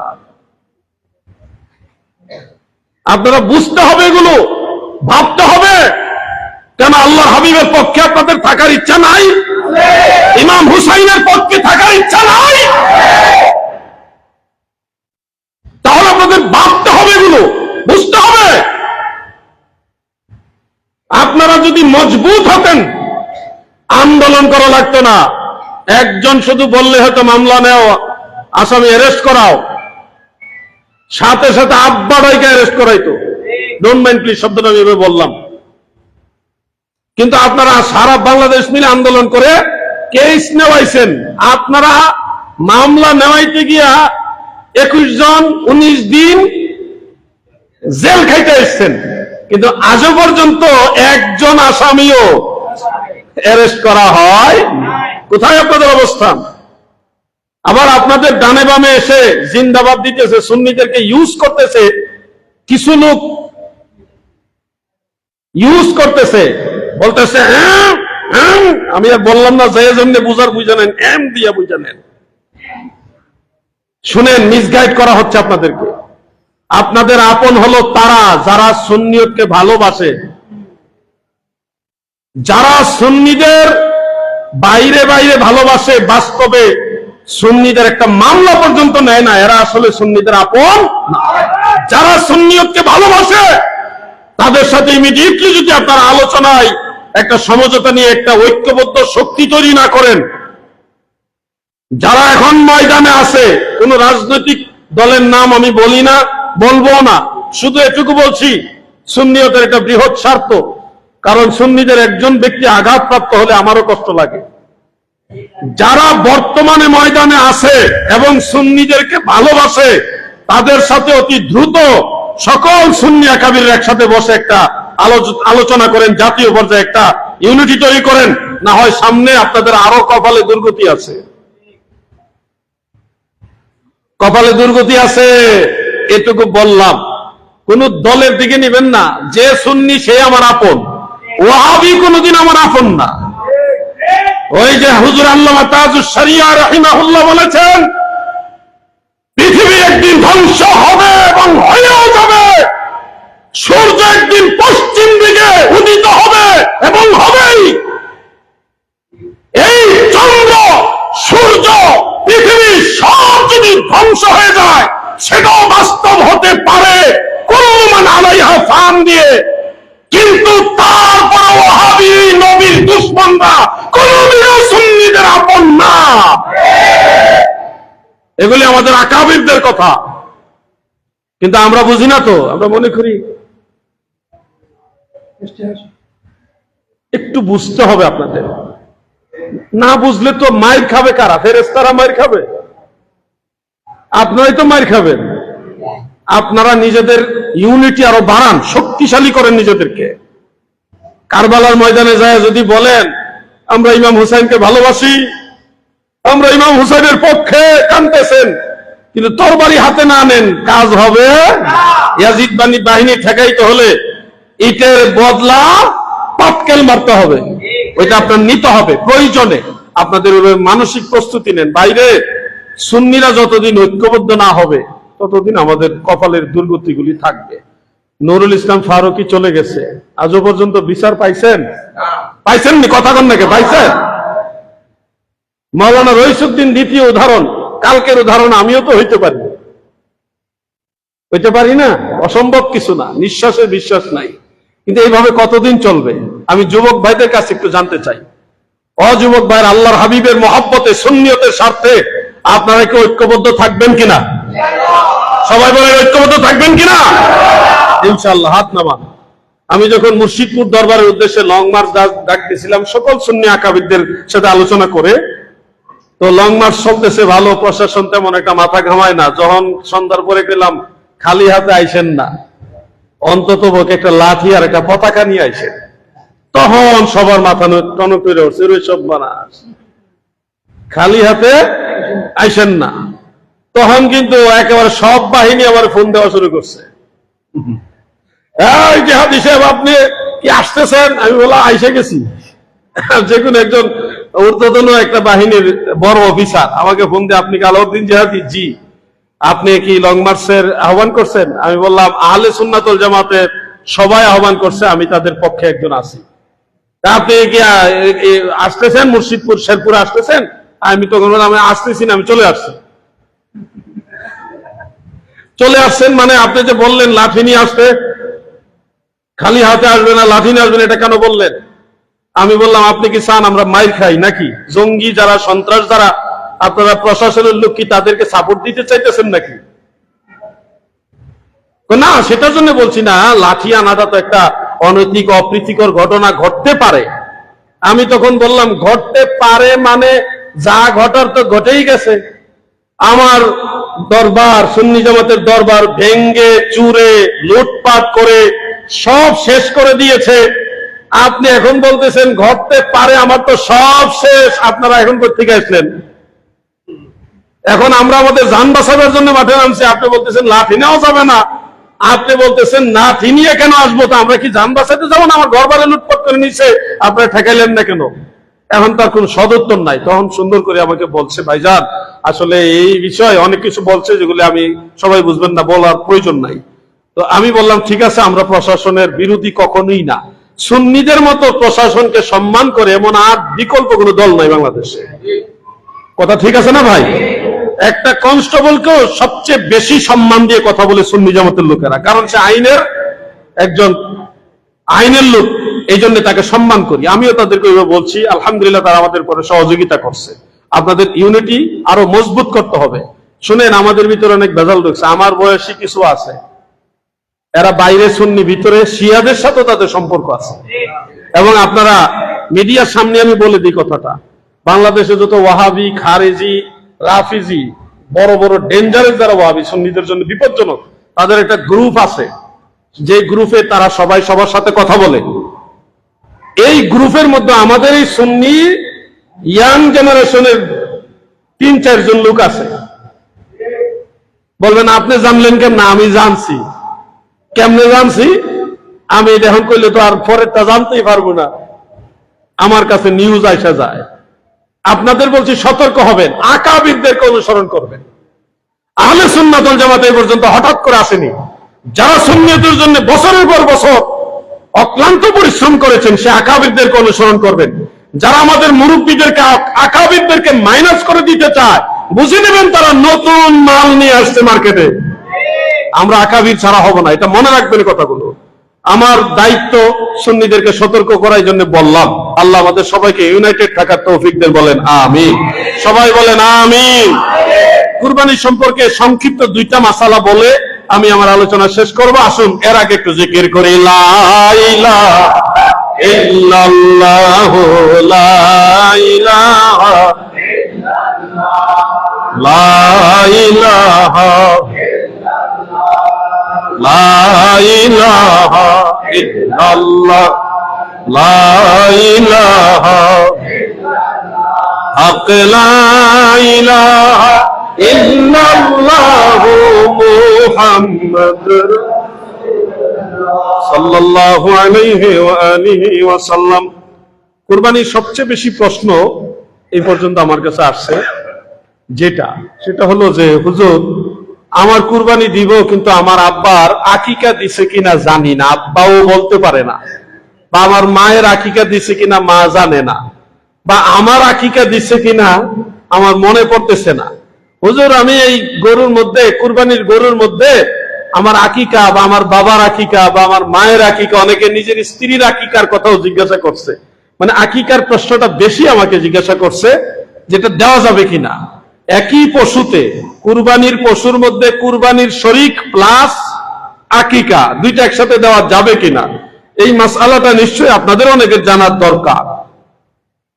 মনে রাখবেন, হানাফি মাযহাবের ফুকাহায়ে কেরাম এই ব্যাপারে রায় দিয়েছেন, যে রায়টা ফাতওয়ায়ে তাতার খানিয়ার মধ্যে উল্লেখ আছে। ফাতওয়ায়ে তাতার খানিয়া, সেই কিতাবের মধ্যেই মাসআলাটা উল্লেখ। কুরবানির পশুর মধ্যে কুরবানি যেটা আপনার ওয়াজিব, এই ওয়াজিব কুরবানির শরীক বহাল রেখে, ঠিক রেখে, এরপরে যদি আপনি একই পশুর মধ্যে, সেটা গরু হোক, সেটা উট হোক, বা কুরবানির অন্য পশু যেটার মধ্যে একাধিক নাম দেওয়া যায়, এরকম পশু হোক, সেটার মধ্যে আপনি আকিকাও দিতে পারবেন। ওয়াজিব কুরবানির পাশাপাশি আকিকাও দিতে পারবেন, একই পশুতে, গরুতেও পারবেন, উটেতেও পারবেন। তবে ছাগলের মধ্যে আবার দিবেন না। ছাগল বা ভেড়া, বকরি অথবা খাসি, এটা কিন্তু একটা জাস্ট এক অংশ, একজনের পক্ষ থেকে একটা কুরবানি দেওয়া যাবে। এখানে আবার আকিকা আবার কুরবানি 2টা একসাথে লাগাই দিয়েন না, কিন্তু আকিকা কুরবানি একসাথে চলবে গরু এবং উটের মধ্যে, গরু এবং উটের মধ্যে। এই বছর বাঙালি আমরা জাতিটা একটা আজব জাতি, ঘোড়া খাওয়া শুরু করছে। ঘোড়া খাইতে খাইতে খাইতে খাইতে এখন সান্ডা খাওয়া শুরু করছে। কি একটা মুসিবতের যুগে আছি আমরা। এই কতক্ষণ ঘোড়া খায়, কতক্ষণ সান্ডা খায়, আবার কয়দিন পরে কুমির খাওয়া শুরু করে। আমি ভয় পাইতেছি, সান্ডা মনে করে আবার গুইসাপ খাইয়া অনেকে অসুস্থ হয়ে গেছে। খাওয়া বাঙালি সব খাইয়া শেষ করে দেবে। এটা আজব জাতি। মনে রাখবেন, কুরবানির বেলায় কিন্তু আবার ঘোড়া চলবে না, ঘোড়া চলে না, ওটা আবার কুরবানি দিয়া ওটা কিন্তু আমও যাইবো, সালাও যাইবো। ঘোড়া খাওয়া মুসলমানদের জন্য মাকরুহ, মাকরুহে তাহরিমা, এটা হানাফি মাযহাবের চূড়ান্ত রায়, এবং রাসূল করিম সাল্লাল্লাহু আলাইহি সাল্লাম নিষেধ করেছে। কিছু মূর্খ মৌলবী আছে, শুধু এক সাইডের হাদিস বলে। আরে বাবাজি, এক সময় উটের পেশাব খাওয়া নবীজি অনুমতি দিছিল, এখন ওই হাদিস বললে হবে? পরে যে নবীজি নিষেধ করছে এটা তোমার দেখতে হবে না? এখন আগের হাদিস আর পরে হাদিস বুঝে না। এক সময় নবীজি বলছে কবর জিয়ারত করা যাবে না, এটা আগের হাদিস। পরে বলছে এখন থেকে কবর জিয়ারত করো, তো আগের হাদিস পরের হাদিস বুঝতে হবে না? এক সময় নবীজি বলছে 3 দিনের বেশি কুরবানির গোশত খাওয়া যাবে না, এটা তো আগের হাদিস। পরে নবীজি বলছে এখন থেকে যতদিন পারো খেতে পারো, এটা হলো ফাইনাল হাদিস। সর্বশেষ হাদিস। আগের হাদিস পরের হাদিস বুঝতে হবে না। এক সময় নবীজির সামনে সাহাবারা ঘোড়ার গোশত খাইছে যুদ্ধের ময়দানে, ওখানে খাবারের সংকট বা বিশেষ প্রয়োজনে খাইছে, নবীজি নিষেধ করেন নাই। পরবর্তীতে আল্লাহর হাবিব নিষেধ করছে। এখন ফাইনাল যেটা ওইটা মানতে হবে না আপনাকে। সুবিধা মতো নিজেটা মেনে নিলে, আর সুবিধা না হইলে মানবেন না। এই সুবিধাবাদী ধর্ম তো চলবে না। আপনাকে চূড়ান্ত শরীয়ত সম্পর্কে জেনে তারপরে মানতে হবে। কুরবানির ক্ষেত্রে স্পষ্ট মাসআলা হলো, একই পশুতে গরু অথবা উট, যেটার মধ্যে 7 শরিক বা কোন কোন ইমামদের মধ্যে 10 শরিকও দেওয়া যায় উটের মধ্যে, তো 7 শরিকে কুরবানি দিবেন। সেখানে ওয়াজিব কুরবানির পাশাপাশি আপনারা চাইলে আকিকাও আদায় করতে পারবেন। আকিকার সুন্নত তরিকাগুলো মনে রাখবেন। আকিকা মূলত সুন্নত। এইটা কোন দিন সুন্নত? সন্তান জন্ম হওয়ার 7ম দিন, 7ম দিবসে ওই সন্তানের মাথার চুলগুলি কেটে কামিয়ে বা হলক করে ফেলে দিয়ে তখন আপনি নাম রাখবেন এবং আকিকা করবেন। আকিকা ওই ছেলে হইলে একটা ছেলের পক্ষে 2টা ছাগল বা খাসি দেন বা ভেড়া বকরি যাই দিতে পারেন। 2টা ছেলের জন্য 2টা, আর মেয়ে হইলে 1টা। যদি সামর্থ্য না থাকে, তৌফিক ভালো না থাকে, তাহলে আপনি ছেলের জন্য 1টা ছাগল আকিকা দিলেই আদায় হয়ে যাবে। এটা হলো তৌফিক না থাকলে। সামর্থ্য থাকলে আপনি ছেলের জন্য 2টা ছাগলই জবাই করবেন। এবং আকিকার গোশত সবার জন্য হালাল। কুরবানির গোশত যেমনি ভাবে সবার জন্য হালাল, আকিকার গোশত তেমনি ভাবে সবার জন্য হালাল। কুরবানির গোশত যেমনি ভাবে কুরবানি দাতা, যিনি কুরবানি দেন, যার পক্ষ থেকে কুরবানি দেন, তিনি খেতে পারেন, ঠিক তেমনি ভাবে আকিকার গোশত ওই সন্তান যার পক্ষ থেকে আকিকা দেওয়া হচ্ছে সেও খেতে পারবে, ওই সন্তানের মা বাবাও খেতে পারবে। কারোর জন্য এটা হারাম না, নিষেধ না। তবে আপনি যদি মনে করেন যেহেতু এটা আমার সন্তানের একটা আকিকা, সেই হিসাবে আমি এটা খাবো না, আমি গরিব মানুষদেরকে খাওয়াই দিব, এটাই বেটার হবে আপনার জন্য। আমি এটাই সাজেস্ট করবো, মানুষের খাওয়ান। নাইলে দেখা যাইব আকিকার ছাগল জবাই করে সব ফ্রিজে ঢুকাইবো, মানুষের খাওয়াইতো না। আমরা তো স্বভাব ভালো, তো এই জন্য আপনাদের বললো মানুষের খাওয়াই দেন। এটাই হলো আপনাদের জন্য পরামর্শ। বিষয় কি বুঝতে পারছেন? বুঝেন নাই নাকি? বুঝতে পারছেন? আকিকার গোশত এই সন্তানও খেতে পারবে, যার আকিকা দেওয়া হচ্ছে সেও খেতে পারবে, তার মা বাবাও খেতে পারবে, পরিবারের সবাই খেতে পারবে। তার অর্থ এই না যে আকিকা করে নিজেরাই সব খাইবেন, বরং এই আকিকার গোশতটা সবাইকে খাওয়াই দিবেন। হুজুর আকিকা যদি না দেই তাহলে কি হবে? আকিকা না দিলে যেই সন্তান জন্ম হয়েছে তার আকিকা যদি না দেন, যতদিনই আকিকা না দিবেন ততদিন তার শরীরের মধ্যে রোগ বেমার চলার পথে হঠাৎ উষ্টা খাইয়া পইরা ব্যথা হয়ে যাবে, মানে বালা মুসিবত, একটা না একটা সমস্যা, রোগ, বেমার এগুলি লেগেই থাকবে, কখনো এটা সারবে না। এই জন্য সন্তানের ভালো কল্যাণ নিশ্চয়ই বাবা হিসেবে আপনারা সবাই চান, চান কিনা? এই জন্য সন্তানের আকিকা যত দ্রুত সম্ভব আদায় করবেন। এটা হলো 7ম দিবসে আদায় করাটা হলো সুন্নত। এখন কেউ যদি অর্থ কষ্টের কারণে বা দারিদ্রতার কারণে 7ম দিনে আদায় করতে না পারেন, পরবর্তীতেও আপনি চাইলে আকিকা আদায় করতে পারবেন। কারণ দয়াল নবীজির নবুয়ত প্রকাশ হওয়ার পরে রাসূল করিম সাল্লাল্লাহু আলাইহি সাল্লাম নিজের পক্ষ থেকে আবার আকিকা আদায় করেছেন। এটা সহিহ এবং দাঈফ 2টা সনদে আছে। তো এই জন্য আপনারাও চাইলে নিজের আকিকা যদি আদায় না হয়ে থাকে, আপনার আকিকা শিশুকাল আদায় করেননি বা করছেন বলে জানা যায়নি, তাহলে আপনার আকিকা আপনি নিজেও পরবর্তীতে কুরবানির পশুর মধ্যে কুরবানির শরীক বহাল রেখে আপনারটা আপনি আদায় করতে পারবেন। বুঝতে পারছেন বিষয়? আমার সাথে সারা দেন, বুঝতে পারছেন? আপনি আপনার মা বাবার আকিকা, সন্তান বা ভাই বোন বা কোন পরিবারের সদস্য, তাদের আকিকাও আপনি আদায় করতে পারবেন। আল্লাহ তাআলা আমাদের সবাইকে বোঝার তৌফিক দেন, বলেন আমিন। কুরবানির গোশত 3টা ভাগ করা মুস্তাহাব পর্যায়ের সুন্নত। কয়টা ভাগ? কয় ভাগ? 3 ভাগ। পুরোটাই নিজেরা খাবেন না। 1 ভাগ হলো নিজের, যেটা আপনি খাবেন আপনার পরিবারের লোকজন নিয়ে, এটা আপনার মেহমান মুসাফির আসলে তাদেরকে নিয়ে খাবেন, এটা 1 ভাগ। আর 2য় ভাগটা হলো আত্মীয় স্বজন অথবা প্রতিবেশীর মধ্যে যারা কুরবানি দেয়নি, দিতে পারেনি, এদেরকে দিবেন। মনে রাখবেন 3য় ভাগটা গরিব মিসকিনের জন্য। তো গরিব মিসকিনকে সবাই দেয়, গরিব মিসকিনকে সবাই কুরবানির গোশত দেয়, কিন্তু যারা গত বছর কুরবানি দিয়েছে, এই বছর অভাবের কারণে অর্থনৈতিক দৈন্যতার কারণে দিতে পারে নাই, এই মানুষগুলোকে তেমন একটা খেয়াল করা হয় না। আল্লাহর ওয়াস্তে আপনাদের অনুরোধ করে যাচ্ছি, আপনাদের প্রতিবেশী হোক সে আপনার আত্মীয়, হোক সে আপনার আত্মীয় না, তাকে আপনি আগে খবর নিবেন। কুরবানির গোশতটা তার ঘরে 1 কেজি 2 কেজি আগে দিবেন। এরপরে সারাদিনই তো গরিব মিসকিনরা নিতেছে, গরিবরা গোশত নিতে নিতে পাইতে পাইতে এত বেশি হয় যে পরে তারা বাজারে নিয়ে বিক্রি করে। কি কথা বেঠিক? আমি দেখেছি নারায়ণগঞ্জে, ঢাকায় যারা গোশত কালেকশন করে বাড়ি বাড়ি করে গরিব, এরা মাশাআল্লাহ কয়েক মন গোশত কালেকশন করে এরা নিয়ে চাষারা মোড়ে অথবা গুলিস্তানের মোড়ে মাশাআল্লাহ বড় টাল দিয়া 200 টাকা কেজি গরু গোশত বিক্রি করে ঈদের দিন সন্ধ্যার সময়। 500 টাকা। এবং তারা হোটেল যারা আছে না এর কাছে বিক্রি করে দেয়। তো মনে রাখবেন, এই গরিব মানুষের তাদেরকেও দিবেন, কিন্তু অবশ্যই খেয়াল রাখবেন আপনার প্রতিবেশী যারা কুরবানি দেয়নি তাদের প্রতি খেয়াল রাখবেন। এটা আপনাদের কাছে আমার রিকোয়েস্ট। এই তিনটাই মুস্তাহাব পর্যায়ের সুন্নাত এবং সহিহ হাদিস দ্বারা প্রমাণিত। খেয়াল রাখার তৌফিক দান করেন, বলেন আমিন। একটা গরুতে সর্বোচ্চ 7 শরীক দেওয়া যাবে। ধরেন আপনি কুরবানি দিচ্ছেন সম্পূর্ণ নিজের টাকায়, আপনি চাইলে এই কুরবানির মধ্যে আপনার ওয়াজিব শরীক ঠিক রেখে আপনার বাবা ওনার পক্ষ থেকে একটা নাম রাখতে পারবেন, মায়ের পক্ষ থেকে আরেকটা নাম, স্ত্রীর সে আপনার জীবন সঙ্গী, সে আপনার সুখেরও সাথী দুঃখেরও সাথী। কুরবানির সময় একটা কাম করবেন, বেগম সাহেবের কইবেন যে তোমার নামও একটা কুরবানি দেবো, দেখবেন সেবা যত্ন বেড়ে যাবে, আদর কদর বেড়ে যাবে। কেন দিবেন না? আপনি অবশ্যই দিবেন, তার পক্ষ থেকে কুরবানি দিবেন। বলবেন হুজুর আমার দাদা মারা গেছে, দাদি মারা গেছে, আমরা কি মৃত সেই দাদা দাদি অথবা মৃত মা বাবার পক্ষ থেকে কুরবানি দিতে পারবো?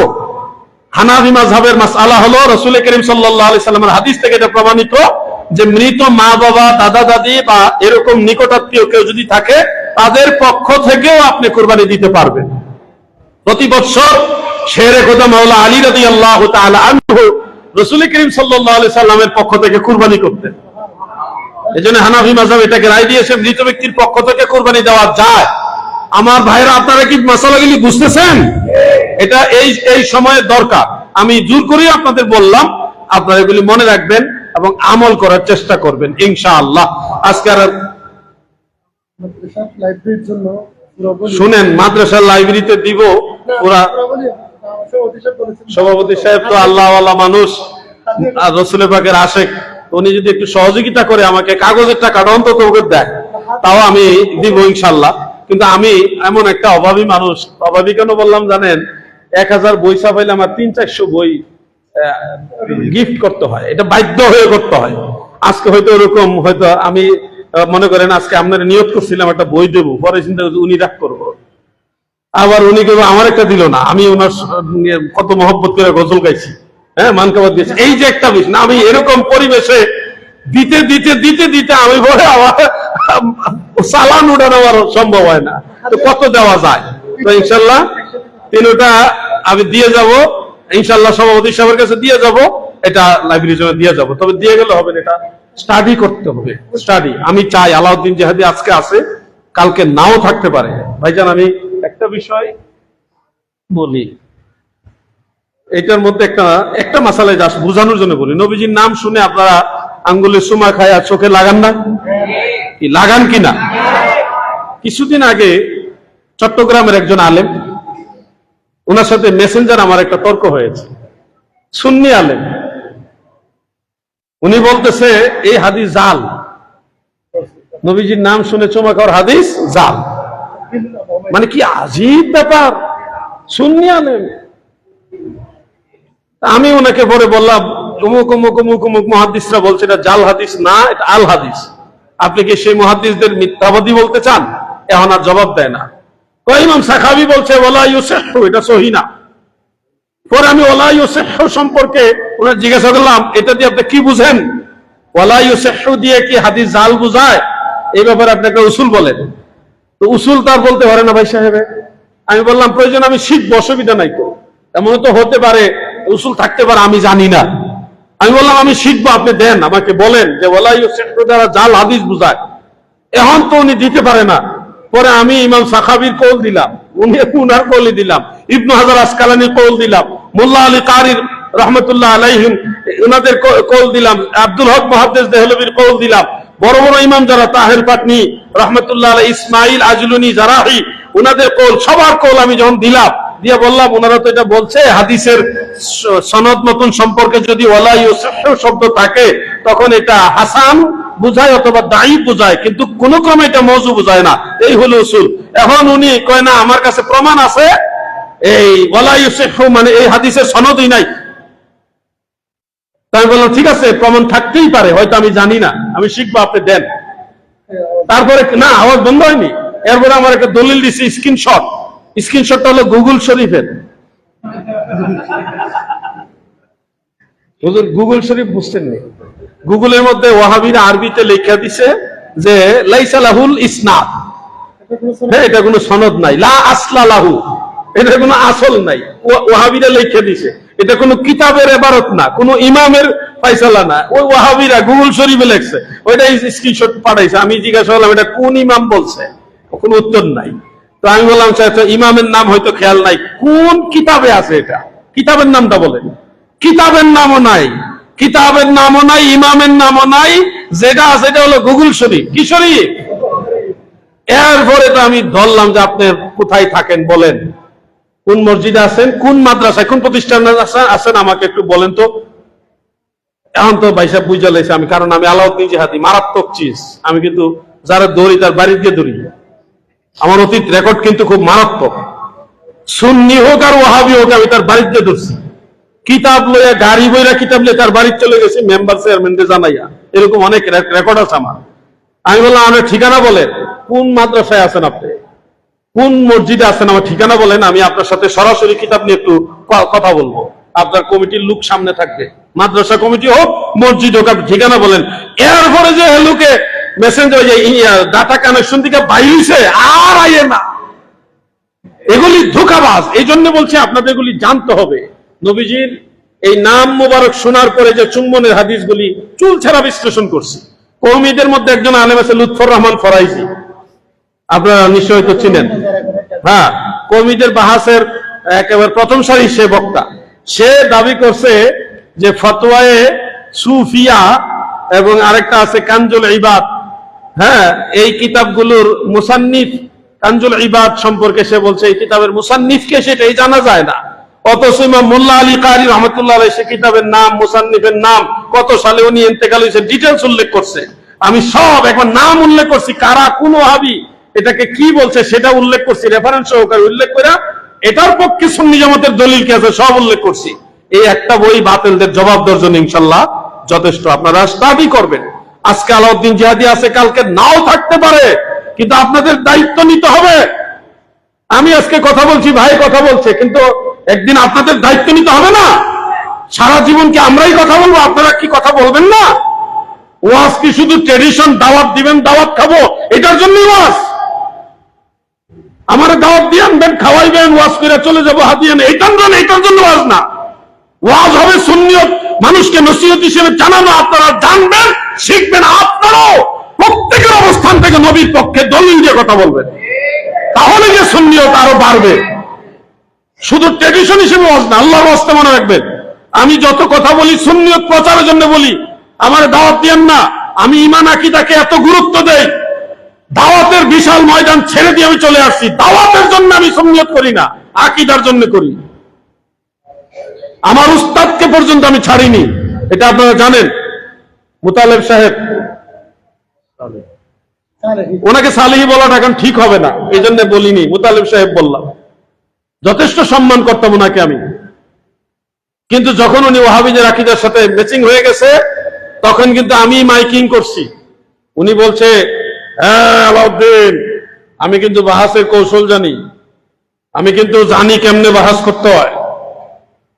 আমি বললাম ঠিক আছে, আপনি যেহেতু বেশি জানেন, আমি কম জানি, তো কম জাননেওয়ালাকে তো তাড়াতাড়ি বুঝাইয়া হারাইয়া দেওয়া যায় নাকি? তা আপনি আমাকে হারাইয়া দেন, আমি আপনার সাথে বসবো। মিলাদ না জায়েজ, রাসূল পাক সাল্লাল্লাহু আলাইহি ওয়াসাল্লামের মিলাদ না জায়েজ, এটা বিদআতে সাইয়্যিআ, এটা কোন কিতাবে আছে? আপনি দেন, কিতাব পড়তে পারে না, তা না পড়তে পারলে তো আরো ভালো নাকি? আমি যদি পড়তে না পারি তাহলে তো আরো তাড়াতাড়ি আমার বুঝাই দেওয়া সম্ভব। ঠিক আছে, আপনি বেশি পারেন, আমি নাও পারি না, তাহলে আমার সহজে বুঝাই দেন। এখন তো উনি আর কোনো জবাব দেয় না। পরে আমি মাইকিং করছি। কি করছি? মাইকিং বুঝেন তো? একটি হারানো বিজ্ঞপ্তি, এইভাবে মাইকিং করছি আমি। যুবক ভাইরা যারা আমার ফেসবুক ওয়ালের সাথে অ্যাড আছেন, আপনারা জানেন আমি মাইকিং করছিলাম নি রে ভাই, মাইকিং করছি। একটি হারানো বিজ্ঞপ্তি, আমি রাসূল পাক সাল্লাল্লাহু আলাইহি সাল্লামের মহব্বতে উস্তাদকেও ছাড় দেইনি। এটা হলো ঈমান আকীদার জোর। যতদিন উনি নবীজিকে ভালোবাসতে ততদিন উনার কদম বুসি আমি করছি। যখন আল্লাহর হাবিবের সাথে সম্পর্ক শেষ, তখন ওনার সাথে আমার সম্পর্ক শেষ। এটাই আমার নীতি। নবীজিকে ভালোবাসেন, আমি আপনার কদম বুসি করব। আরো একজন বড় শায়েখ ছিল, ওনাকে আমি কদম বুসি করতাম, সম্মান করতাম, নাম বলবো না। কিন্তু উনি যখন বলছেন নবীজি মেরাজে আরশে আজিমে যায় নাই, আমি এটা কি কয়? রাসূল করিম সাল্লাল্লাহু আলাইহি সাল্লাম আরশে আজিমে গেছে না, এটা তো নবী প্রেমিক বলতে পারে না। পরে আমি দলিল দিলাম শরীহ আকায়েদে নসফি থেকে, শারহু ফিকহিল আকবর থেকে, এবার বিভিন্ন কিতাব থেকে দলিল দিলাম। দলিল আর খণ্ডন করে না, হাদিস দিলাম, খণ্ডন করে না। কিন্তু ওনার কথা উনি রয়ে গেছে রাসূল করিম সাল্লাল্লাহু আলাইহি সাল্লাম সিদরাতুল মুনতাহার পরে আর যেতে পারেনি, আরশে আজিমে যাওয়া তো পরের কথা। পরে আমি ওনারে এমন ভাবে প্লাস দিয়ে টিপ মেরা ধরছি ভাই সাহেব। এইজন্য ঈমান আকীদার ব্যাপারে আমি কাউকে ছাড় দেই না। আমি আজকে আপনাকে ভালোবাসি রাসূল পাকের মহব্বতে, সুন্নিয়তের জন্য। যখন দেখবো আপনার ভিতরে আকীদার ভেজাল, আমি আপনাকে চিনি না। আসসালামু আলাইকুম। যাই হোক, অনেক কথা বলে ফেললাম। আপনাদের অনুরোধ করতেছি, নিজেরা নিজেদের অবস্থান থেকে স্টাডি করেন, নিজের ছেলে মেয়েদেরকে স্টাডি করার। প্লিজ, আপনি একলাই আপনার ফ্যামিলির সবার জ্ঞান ধারণ করতে পারবেন না, প্রত্যেককে আপনি এটা বুঝাইতে হবে। আমার এই মাহফিলে আমার ছেলে আসছে, আমার ছেলেকে নিয়ে যাই মাঝে মধ্যে, শ্রোতাদের সাথে বসাই, কখনো আমার সাথে বসাই না। শ্রোতাদের সাথে বসাই, ওয়াজ শোনাই। আমার আগে ভাই ওয়াজ করছে, আপনার ওয়াজ আমার ছেলে শুনছে, আপনার নাথ শরীফ আমার ছেলে শুনছে, আমি শোনাই। কেন আমি একলা সুন্নি হইলে হবে? আমার ছোট ছেলে এটা যদি সুন্নি ময়দানে নামে, ওয়াহাবীরা ফিডায় মেরে নেবে, এমন রাগ। এটা বড়টার মেজাজটা একটু মোটামুটি কন্ট্রোল আছে, ছোটটার যে রাগ, এটা তো ওয়াহাবীরা কুবাইলেই ভাববে ডাইরেক্ট, যে অবস্থা দেখতেছি। আল্লাহ তাআলা আরো জামালি করে দোয়া করি। তো এইভাবে আমি আমার সন্তানদেরকে সুন্নিয়ত বুঝাইবার চেষ্টা করছি। আপনারাও আপনাদের সন্তানদেরকে সুন্নিয়ত বুঝান, তাহলে ঘরে বাইরে সুন্নিয়ত থাকলে সুন্নিয়তের শক্তি আরো বাড়বে। বেজার হইলেন নাকি আমার কথায়? আজকের মতো আলোচনা এখানে শেষ। আর এখন আখিরি মোনাজাত আমার শ্রদ্ধেয় দাদু ভাই উনি করবেন, এবং মিলাদ শরীফ আমার অত্যন্ত মহব্বতের। উনি যখন নাজ শরীফ বলে, তখন মদিনা শরীফটা চোখের সামনে ভেসে উঠে, সরাসরি রওজা মুবারক চোখের সামনে ভেসে উঠে, আনা লাগে না, অটোমেটিক চলে আসে, জাদুর মতো কাজ করে। মহিউদ্দিন তানভী, তিনি রাসূল পাকের মহব্বতে মিলাদ শরীফ পড়াবেন, এবং দাদু ভাই অথবা কমিটি যাকে চান তিনি মিলাদ শরীফ পড়ে মোনাজাত করবেন। আমি আপনাদের কাছ থেকে বিদায় নিলাম, আপনাদের কাছে দোয়া চেয়ে বিদায় নিলাম। আমার জন্য দোয়া করবেন, আমিও আপনাদের জন্য দোয়া করব। আসসালামু আলাইকুম ওয়া রাহমাতুল্লাহি ওয়া বারাকাতুহু। একজন লোককে আমি বের হয়ে যাই।